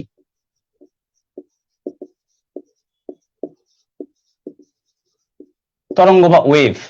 এখন এটাকে বলতে পারেন যে কেন ভাগ করেছি। আসলে ওই যে বললাম, এই 56টা লাইনের মধ্যে আমার কাছে মনে হচ্ছে এত থেকে এত লাইন পর্যন্ত তার বিদ্রোহ প্রকাশ পেয়েছে, তারপরের লাইন থেকে পরবর্তী 10 বা 15টা লাইন ঠিক বিদ্রোহ না, সেটা তার একটা ভিন্ন রূপ প্রকাশ পেয়েছে। তারপরে আবার তিনি সীমাবদ্ধ নয়, ব্যাপ্তির মধ্যে চলে গেছেন, এইরকম আমার মনে হয়েছে। দ্যাট মিনস কবিতাটাকে বোঝার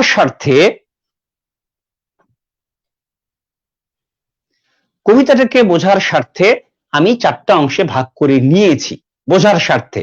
এখন এটাকে যদি কেউ আবার বিতর্কিত ভাবে যে নজরুল যা করেনি আমি তা কেন করলাম, ভাই আমি আগেই বলে নিচ্ছি কবিতাটাকে বোঝার স্বার্থে ভাগ করে নিয়েছি। বোঝা শেষ হয়ে যাবে, ভাগটাকে ফেলে দেবেন, নো প্রবলেম, কিন্তু বুঝবেন। তাহলে প্রথম যে ভাব, এই প্রথম ভাবটাকে আমি কিভাবে করে ব্যক্ত করতে চাই। প্রথম ভাবের মধ্যে এখানে বলা হচ্ছে একজন বিদ্রোহী বীর অত্যাচারী শোষক নিপীড়কের বিরুদ্ধে কতটা নির্মম ও কঠোর হতে পারেন বিভিন্ন মহাশক্তির উদাহরণ ও উপমার মাধ্যমে কবি তাই দেখিয়েছেন। তার মানে হচ্ছে আমি এখানে যতটুকু আলোচনা করেছি, অর্থাৎ বলবীর বল উন্নতম মশির, এখান থেকে আমি খ্যাপা দুর্বাসা বিশ্বামিত্র শিষ্য, আমি দাবানল দাহ দাহন করিব বিশ্ব, এই চরণ পর্যন্ত, এখান থেকে এই পর্যন্ত, এটা আমার কাছে একটি একই রকম বিশেষ ভাব মনে হয়েছে, তাই এটিকে একটি তরঙ্গে আমি ফেলেছি। কবিতাটাকে মানে এতজন আবৃত্তি করেছেন এবং এতটাই সেটা শ্রুতিমধুর যে যে কেউ আপনারা অনলাইন থেকে শুনে নিতে পারেন, যারা শুনেছে নিশ্চয়ই ভালো লেগেছে। কাজেই আবৃত্তি করে আর নিজের ইমেজ ডাউন করাতে চাই না। আচ্ছা, আমি শুধু আপনাদেরকে আপনাদের বইয়ের শব্দার্থ টিকা যেগুলো বলা দেয়া আছে সেখানে যা যা বলা আছে সেটা নিয়ে আলোচনা করব। অর্থাৎ তার কারণ আপনাদের বইয়ে যে শব্দার্থ টিকা দেয়া আছে এখানে 2-3টা ভুল আছে, একদম ভুল, কমপ্লিটলি ভুল।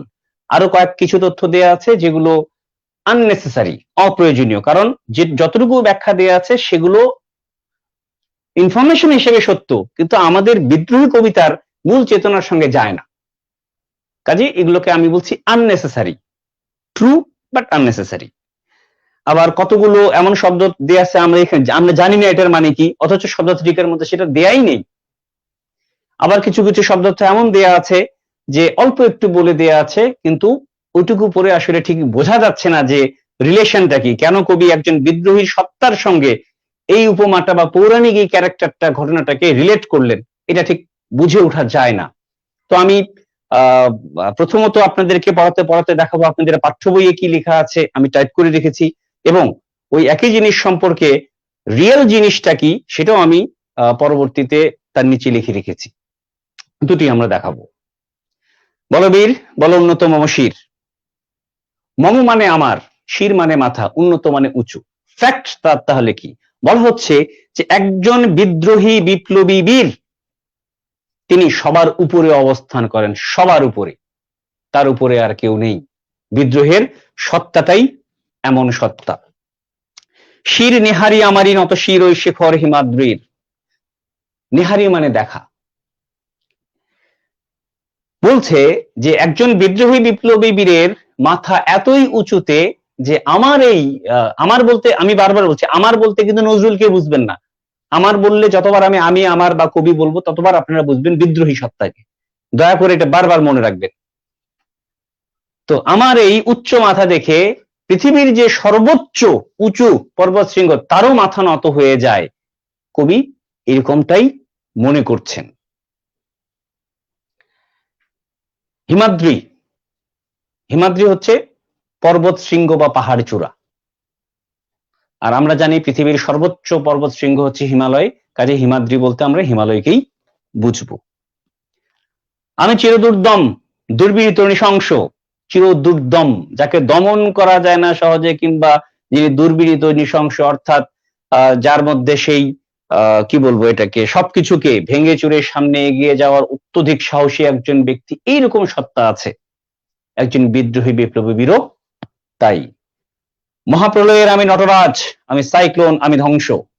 নটরাজ, সাইক্লোন কি আপনারা জানেন, প্রাকৃতিক দুর্যোগ যখন সেটা ধেয়ে আসে সবকিছুকে লন্ডভন্ড করে দেয়, সবকিছু ধ্বংস হয়ে যায়। তাই সাইক্লোন এবং ধ্বংস এটা নিয়ে আমাদের কোনো ডাউট নেই। কিন্তু মহাপ্রলয়ের আমি নটরাজ, মহাপ্রলয় যেটাকে আরবিতে আপনারা বলেন কিয়ামত। নটরাজ শিবের আরেক নাম। কেন তাকে নটরাজ বলা হয়? আপনাদের বইয়ের যে শব্দার্থ টিকা দেয়া আছে, আপনাদের বইয়ের শেষ, ডিসকানেক্ট হয়ে গেছে।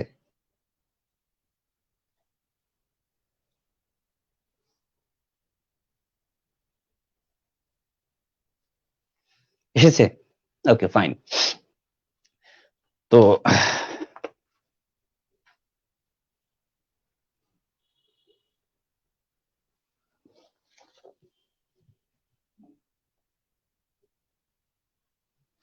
আচ্ছা, কেন তাকে নটরাজ বলা হয়? বলা হয়ে থাকে ইসলাম ধর্ম মতে যেরকম কিয়ামত হবে তার যে সিমটম গুলো আছে সেটা এখানে আলোচনা করব না। যখন ইসরাফিলের কথা আসবে তখন আমরা এটা বলবো। নটরাজের কথা বলি। যখন হিন্দু ধর্মতে ব্রহ্মা বিষ্ণু মহেশ্বর, একজন সৃষ্টিকর্তা, একজন পালনকর্তা, আর একজন হচ্ছে সংহারকর্তা। শিব হচ্ছেন সংহারকর্তা। যখন মহাপ্রলয় সংঘটিত হবে তার আগে শিব, তার কাছে মহাশৃঙ্গ আছে, সিংহা আছে, সেখানে তিনি ফু দিবেন। তারপরে তিনি তাণ্ডব নৃত্য শুরু করবেন। তাণ্ডব নৃত্য, এই যে নাচ শুরু করবেন, এর ফলে গোটা পৃথিবী, বিশ্বজগৎ, বিশ্বব্রহ্মাণ্ড সবকিছু ধীরে ধীরে কাঁপতে কাঁপতে কাঁপতে বা মানে কি বলবো এটাকে, মানে ভূমিকম্পের মতো অনেকটা হতে হতে সবকিছু ধ্বংস হয়ে যাবে। এই জন্য বলা হয় যে পৃথিবী ধ্বংসের যে সূচনা সেটা হবে কার মাধ্যমে? শিবের তাণ্ডব নৃত্যের মাধ্যমে। এই কারণে তাকে বলা হয় নটরাজ।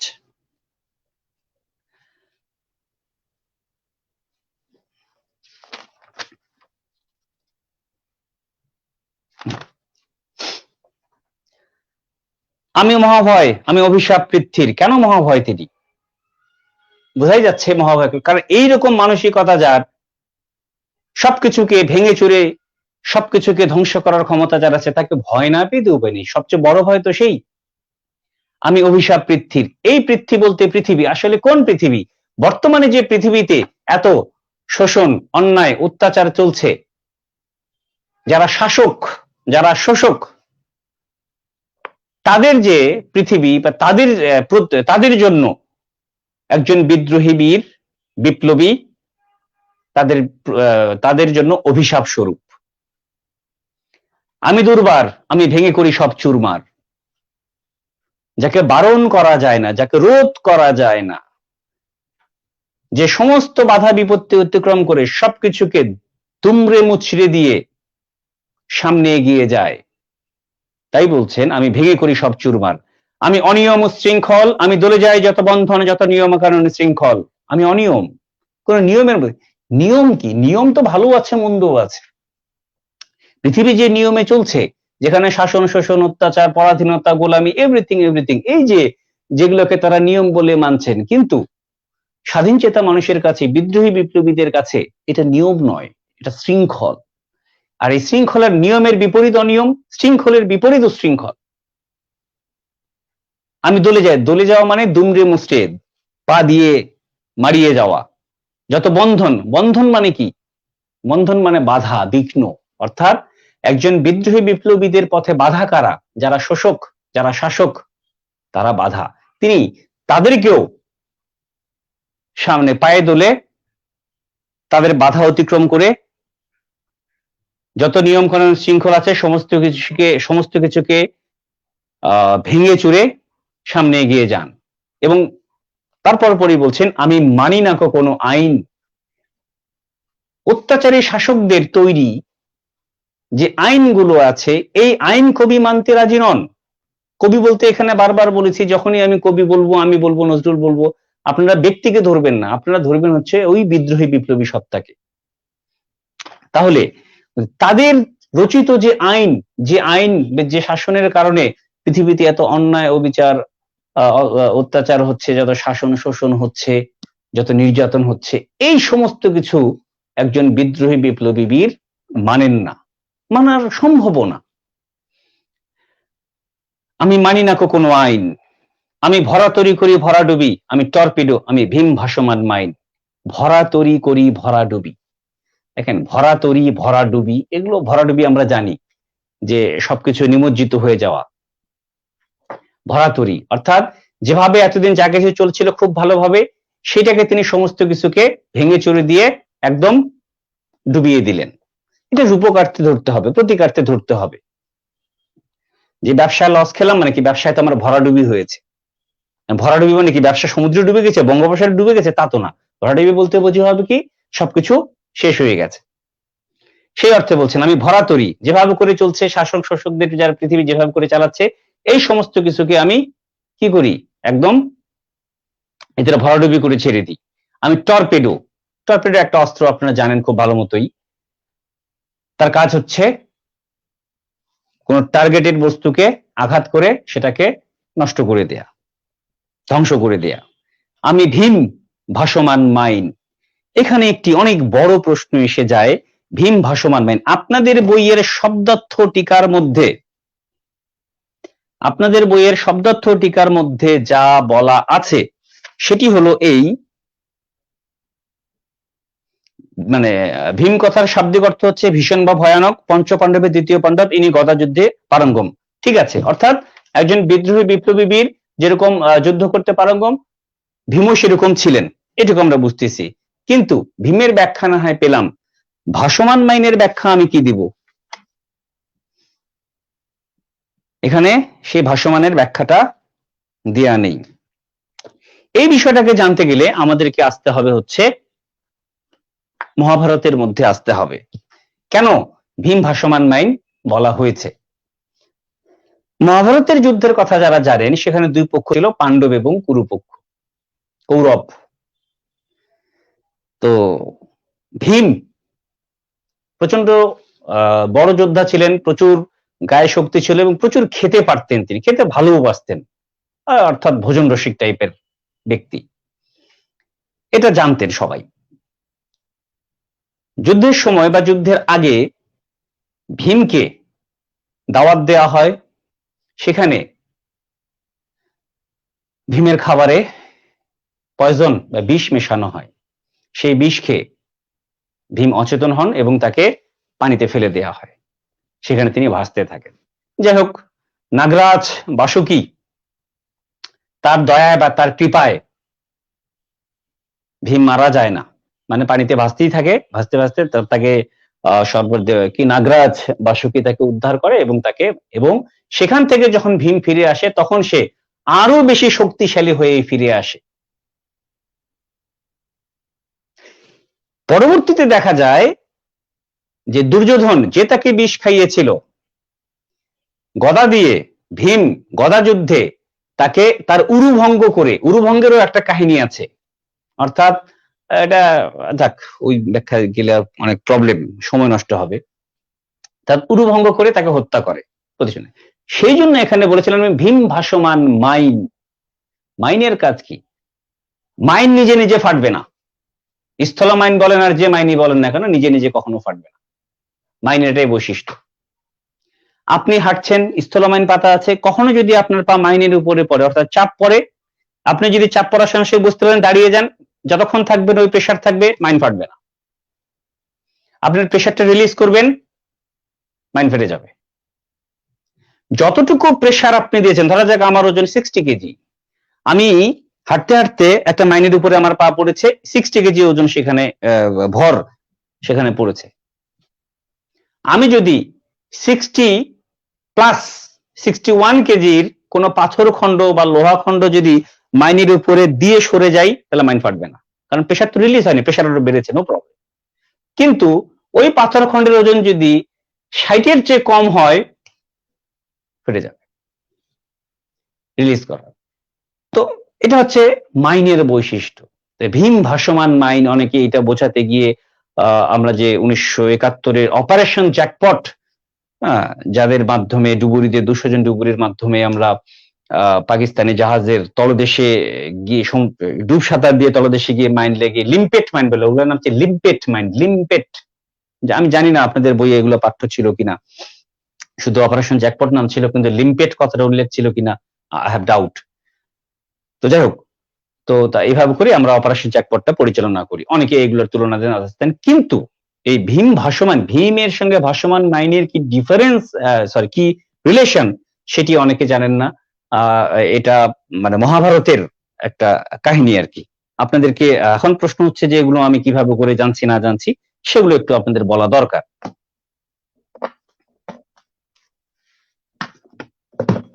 দেখুন, আমার কাছে কিছু বই আছে, থাক দেখুন, এটি হচ্ছে পৌরাণিক অভিধান, অর্থাৎ ভারতীয় পুরাণের জি আরো অনেক বই আছে, যাই হোক আর কি। তো এই যে পৌরাণিক অভিধান, সেখান থেকে কিছু ইনফরমেশন আমি পেয়েছি। আচ্ছা, এটি গেল। বাংলা শব্দের উৎস অভিধান ফরহাদ খানের। এখানে মানে বোঝার উপায় নেই যে এখানে মনে হচ্ছে বাংলা শব্দ, কিন্তু না, এখানে বাংলা ভাষায় ব্যবহৃত এমন কতগুলো শব্দ আছে যে শব্দগুলো বিদেশি ভাষা থেকে আসা, সেটা হতে পারে আরবি ফার্সি, হতে পারে উর্দু হিন্দি, হতে পারে সংস্কৃত, ডাজন্ট ম্যাটার। সেগুলোর উৎপত্তি কিভাবে, তার ইতিহাস এখানে বলা আছে। ওকে,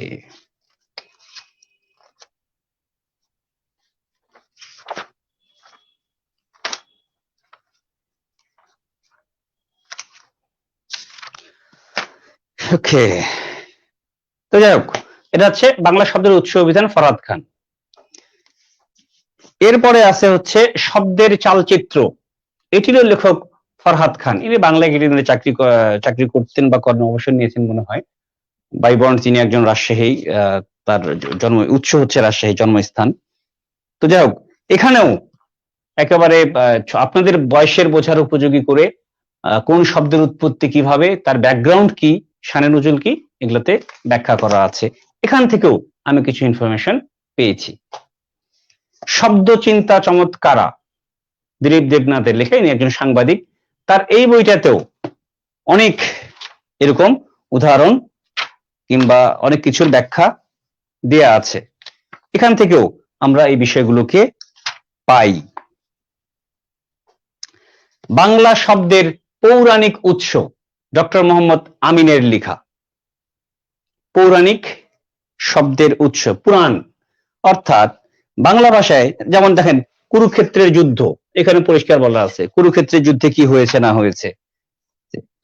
আপনাদের এই কবিতাটার শেষের দিকে লেখা আছে যে অত্যাচারের খর্গ কৃপান ভীমরণ ভূমির নিবে না। এই দেখেন কৃপান, আপনাদের বই এক লাইনে বলে দেওয়া আছে কৃপান কি, কিন্তু এখানে কৃপানের দেখেন 2, 4, 6, 8, 10 লাইনে ব্যাখ্যা দেওয়া আছে কৃপান শব্দের উৎপত্তি কি, এভরিথিং। এখানে বলে দেওয়া আছে, আপনারা পেয়ে যাবেন। তো অনেক কিছুর ব্যাখ্যা এখান থেকে আপনারা পেয়ে যাবেন। আরেকটি হচ্ছে যার যা ধর্ম। মোহাম্মদ হাবিবুর রহমান, ইনি বাংলাদেশের সাবেক প্রধান বিচারপতি, তত্ত্বাবধায়ক সরকারের প্রধান ছিলেন, অত্যন্ত পণ্ডিত ব্যক্তি হাবিবুর রহমান, ডাকনাম শেলি। যাই হোক, এখানে পৃথিবীর প্রধান প্রধান যে ধর্মগুলো আছে সেই ধর্মের ব্যবহৃত যে টার্মগুলো আছে, সেগুলো সম্পর্কে খুব সংক্ষেপে সঠিক জিনিসটা বলে দেয়া আছে। ইসলাম, সনাতন, বৌদ্ধ, ইহুদি, খ্রিস্টান, পার্সি, জৈন, যত রকমের মোটামুটি ভাবে 10-12 রকমের যে ধর্মগুলো আমরা জানি, পৃথিবীতে ধর্মের সংখ্যা 4242 ধর্ম আছে। আমরা বড়জোর 5-6টা বা 7-10টার নাম জানি, কিন্তু 4200 ধর্ম আছে। তো সবকিছু এখানে নেই, কিন্তু আমাদের প্রচলিত জানাশোনার মধ্যে যে যেগুলো আছে সেগুলো সম্পর্কে এখানে পরিষ্কার ভাবে বলে দেয়া আছে, সব ধর্ম মিলিয়ে। তো অনেক জায়গা থেকে, আর এত বই পড়ার পরেও যখন আমি কোনো একটা শব্দের ব্যাখ্যা পাইনি, তখন আমি আমার বিশ্ববিদ্যালয়ের শিক্ষকদেরকে ফোন করে তাদের কাছ থেকে আমাকে জেনে নিতে হয়েছে। এই কাজটা আমি করি, আমি নিজেকে এখনো তাদের কি বলবো, তাদের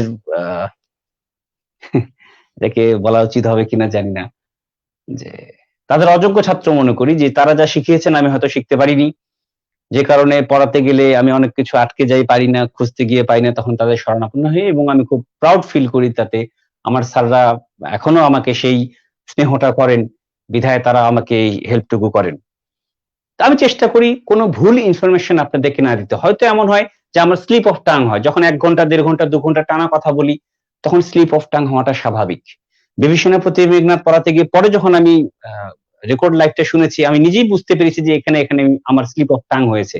বলার উচিত ছিল হচ্ছে মেঘনাদ, কিন্তু বলে ফেলেছি বিভীষণ, অথচ তার 2 সেন্টেন্স পরে আবার ঠিকটাই বলেছি। এরকম কিছু হয়ে যায়। তো সেটুকু বাদ দিয়ে মূল যে কথাগুলো আছে সেগুলো যথাসম্ভব সঠিক ইনফরমেশন দেওয়ার চেষ্টা করি। তো যাই হোক, ভীম ভাসমান মাইন আপনারা বুঝেছেন, অর্থাৎ অত্যন্ত শক্তিশালী, ভীমের মতোই শক্তিশালী একজন বিদ্রোহী বিপ্লবী বীর। আমি ধৈর্যটি, আমি এলোকেশে ঝড় অকাল বৈশাখীর, আমি বিদ্রোহী সুত বিশ্ববিধাত্রীর। ধৈর্যটিকে, ধৈর্যটি হচ্ছেন শিব। আপনাদের বইয়ে যে ব্যাখ্যাই থাক না কেন, এটা কোনো সমস্যা না, কিন্তু এখানে ধৈর্যটির সঠিক অর্থ কি? ধৈর্যটি বলতে আপনাদের শিব বা মহাদেবের অন্য নাম। জটাধারী শিবের জট ধূম্ররূপী বলে তাকে ধৈর্যটি বলা হয়। কেন ধৈর্যটি বলা হয় সেটা আমাদেরকে এখানে বলছে, কিন্তু একজন বিদ্রোহী বিপ্লবী বীরকে কেন ধৈর্যটির সঙ্গে তুলনা করা হয়েছে সেটির ব্যাখ্যা এখানে নেই। যদি অনুধাবনমূলক প্রশ্ন হিসেবে, তখন কি আপনি শুধু এই ইনফরমেশনটা লিখে দিবেন যে এই কারণে তাকে ধৈর্যটি বলা হয়? প্রশ্ন করছে একটা, আপনি অ্যান্সার দিচ্ছেন আরেকটা, তাহলে তো হবে না। যাক, আমাদের জানতে হবে, হ্যাঁ, ধৈর্যটি মহাদেব শিবের আরেক নাম, তাকে ধৈর্যটি বলা হয়, এই ইনফরমেশনটা সত্য। এখানে যেটুকু বলা আছে কেন বলা হয় সেটাও সত্য, কিন্তু অনুধাবনমূলক প্রশ্নের জন্য আমাদেরকে এইভাবে করে জানতে হবে। ধূর অর্থ হচ্ছে জটাভার বা ত্রিলোকের চিন্তাভার, অর্থাৎ স্বর্গ, মর্ত, পাতাল এই 3 লোকের যৌথ চিন্তার ভার শিবের মাথায়।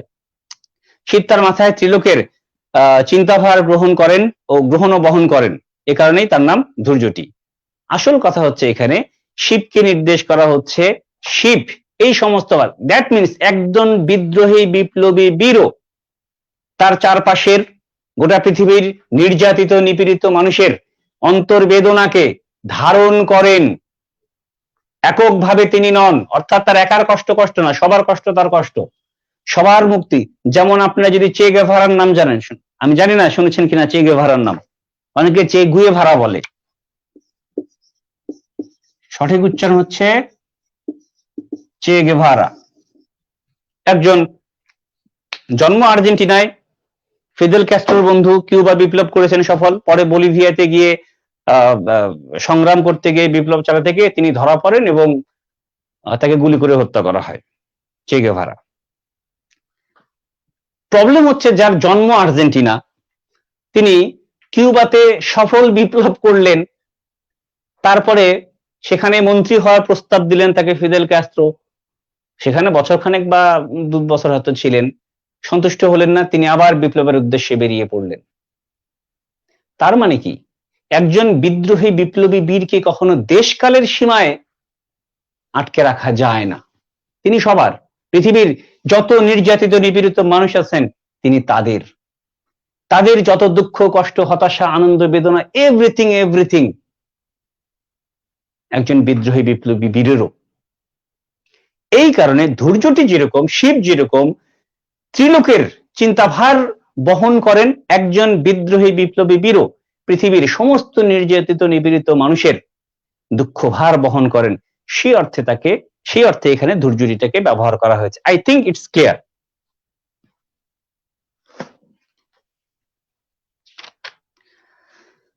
আমি এলোকেশে ঝড় অকাল বৈশাখীর, হ্যাঁ বৈশাখের যে কাল বৈশাখী ঝড় হয়, অকাল বৈশাখী অর্থাৎ সময়ের আগে হওয়া, সবই ঠিক আছে, কিন্তু এলোকেশের ব্যাখ্যা কি দিয়েছে? যার চুল বা কেশ এলানো, শব্দার্থ হিসেবে ঠিক আছে। এখানে অকাল বৈশাখী ঝড়ের সঙ্গে এলানো চুলের তুলনা করা হয়েছে। হ্যাঁ, তাতে কি হয়েছে? তাহলে এখানে একজন কি বৈশিষ্ট্য ফুটে উঠলো?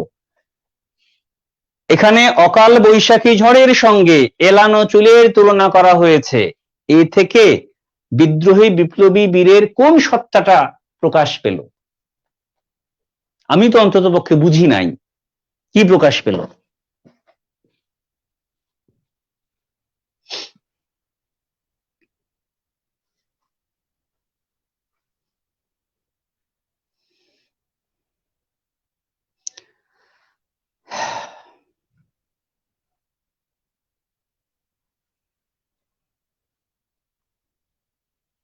ওকে,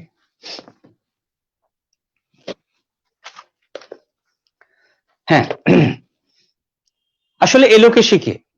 দেন আমার চুল না হয় বড়,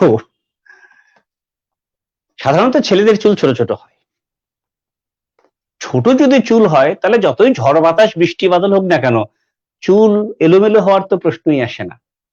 তার মানে এলোকেশকার, যার লম্বা চুল, সামান্য বাতাস হলে যার চুল বাতাসে ওড়াউড়ি করবে, ঝড়ে যেরকম গাছ একেবারে ভেঙে চুরে এরকম অবস্থা হয়, বড় চুল না হলে তো সেটা সম্ভব না।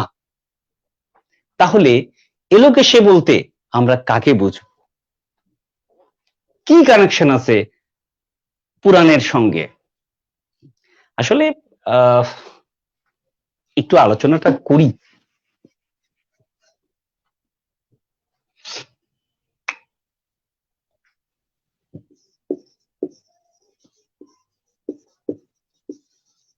হিন্দুদের যে দেবী কালী আছেন তার যে রুদ্ররূপ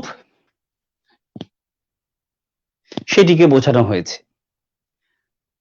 হিন্দু মুসলিম নির্বিশেষে ধর্মীয় দৃষ্টিকোণ থেকে নয়, as a student of literature, সাহিত্যের ছাত্র হিসেবে আপনি ধর্মের পুরাণ বা অন্যান্য ধর্ম সম্পর্কে না পড়লে আপনার শিক্ষাটা কমপ্লিট হবে না।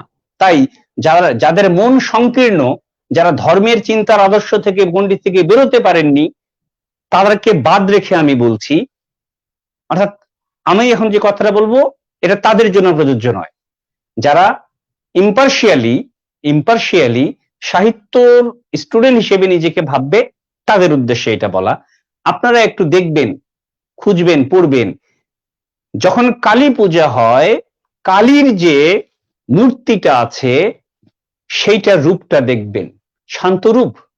দেবী দুর্গা, দেবী সরস্বতী, দেবী লক্ষ্মী, যখন তাদের পূজা করা হয়, তাদের যে রূপ আর কালীর যে রূপ আছে দেখবেন দুটো রূপের মধ্যে পার্থক্য আছে।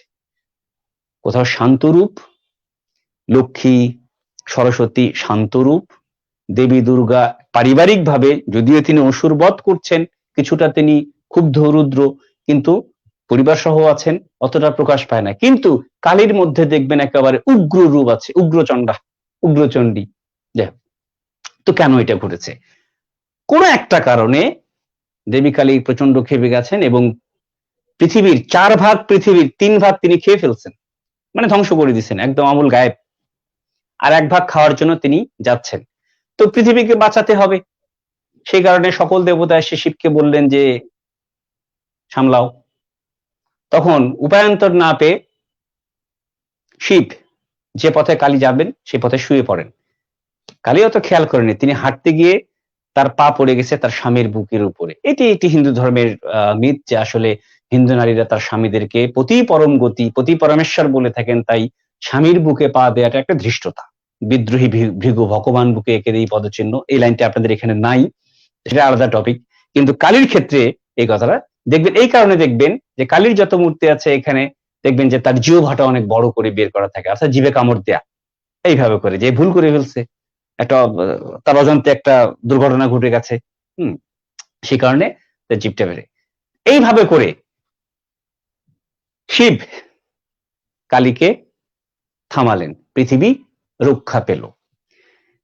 এই শিব যখন কালীকে থামাচ্ছেন তার উগ্রচণ্ডা রূপ থেকে পৃথিবীকে মানে বাঁচানোর জন্য, তার আগে যে প্রচন্ড আক্রোশ আগ্রাসন উগ্র রূপ নিয়ে বাকি 3 ভাগ পৃথিবীকে তিনি একদম খেয়ে ফেলেছেন, বিশ্বব্রহ্মাণ্ডের যা কিছু আছে, ওই যে রূপটা, সেই ভয়ঙ্কর তেজি উগ্র রূপটা হচ্ছে এলোকেশ, অকাল বৈশাখীর সঙ্গে, যার তুলনা করা হয়েছে একজন বিদ্রোহী বিপ্লবী বীরও যখন খেপে যায় সমস্ত অন্যায় অত্যাচারের বিরুদ্ধে, তখন ওই রকমের শক্তি তার উপরে ভর করে। কম্পেয়ার করছেন, দ্যাটস অল।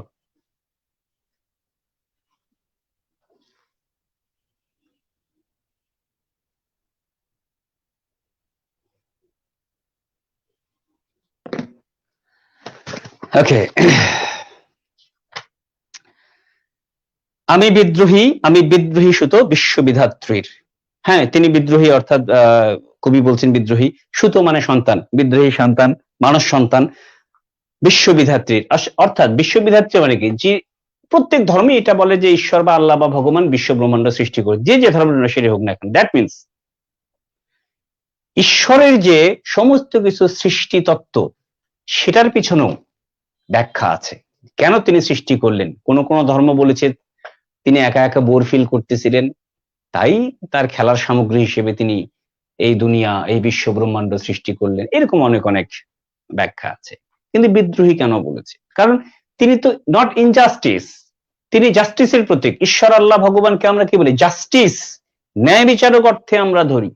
তাই পৃথিবীতে যখন অন্যায় অত্যাচার ঘটতে থাকে, তখন ঈশ্বরও যেন বিদ্রোহী হয়ে ওঠেন, সেই ঈশ্বরের বিদ্রোহী সত্তার মানস সন্তান হলেন এই পৃথিবীর বিদ্রোহী বিপ্লবী বীরেরা। সেই অর্থে কবি নিজেকে বিশ্ববিধাত্রীর অর্থাৎ ঈশ্বরের মানস সন্তান হিসেবে দাবি করছেন বা বলছেন। আসলে কমিট হয়েছে আমাদের ক্লাসের, 8টা বেজে গেছে না, যদিও আমাদের মানে প্রথম তরঙ্গটাই পড়া শেষ হলো না, সময় অনেকক্ষণ চলে গেছে, 1.5 ঘন্টার মতো হয়ে গেছে। আমার মনে হয় যে আমরা আগামী দিন বা আগামী কোনো ক্লাসে পড়ার চেষ্টা করব, কিন্তু আমার এখানে একটি কথা আছে। দেখুন, প্রজ্ঞা এবং প্রভা নামের দুজন যমজ বোন আছেন, যাদের অনুরোধে ডিরোজিয়ান, সক্রেটিক, ডিরোজিয়ান এই সমস্ত গ্রুপের প্রতিষ্ঠা, যাদের তাগিদে আমিও ওই সময়টাতে একটু ফ্রি ছিলাম, কাজের চাপ ছিল না, যে কারণে এই গ্রুপগুলোর প্রতিষ্ঠা এবং ক্লাস নেওয়া। কিন্তু নতুন বছর 2021 সাল শুরু হওয়ার পর থেকে আমার ব্যক্তিগত কাজের চাপ বেড়েছে। আমি খেয়াল করে দেখবেন যে গত 2 বা 3 সপ্তাহ আমি ক্লাস নিতে পারিনি। আমারও পারিবারিক লাইফ আছে, অফিসিয়াল লাইফ আছে, তো পারি। আমি জানি না আপনাদের কতদিন ক্লাস নিতে পারবো, তবে ইচ্ছা আছে বিদ্রোহী কবিতাটা কমপ্লিট করে দিব, এইটুকু কনফার্ম। সেটা যদি আর 1টা ক্লাস 2টো ক্লাস লাগে তো লাগুক, প্রবলেম নেই। কিন্তু তারপরে সম্ভবত আমি ক্লাসটা নিতে পারবো না। আপনাদেরকে শুধু শুধু আশায় বসিয়ে রেখে লাভ নেই, যা সত্য সেটা জানা দরকার। কারণ আমাকে আমার জীবিকার জন্য আমাকে আমার কাজ করতে হয়, আমার ব্যক্তিগত লাইফ আছে, আমার পরিবার আছে, আমার বিশ্রাম আছে, সমস্ত কিছু মিলিয়ে আমি আসলে সময়টা বের করতে পারছি না। কারণ এটা একদম সত্য কথা যে মানুষ তার শখের কাজগুলো অবসরেই করে। তো আমি প্রজ্ঞা প্রভার কারণে এই কাজটা করেছি।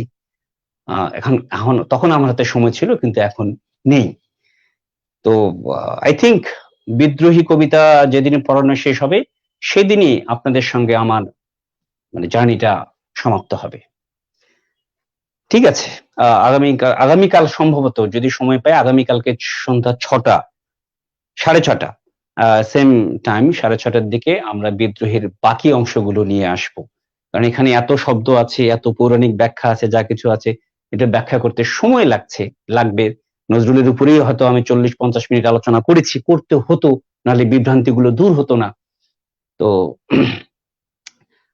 চেষ্টা করব আগামী ক্লাসে আরো 1.5 ঘন্টা বা সময় নিয়ে আমি পুরো বিদ্রোহী ক্লাসটা শেষ করে দিতে। ঠিক আছে? আপনাদের কারো কোনো প্রশ্ন থাকলে গ্রুপে জানাবেন। আমি চেষ্টা করব উত্তর দিতে।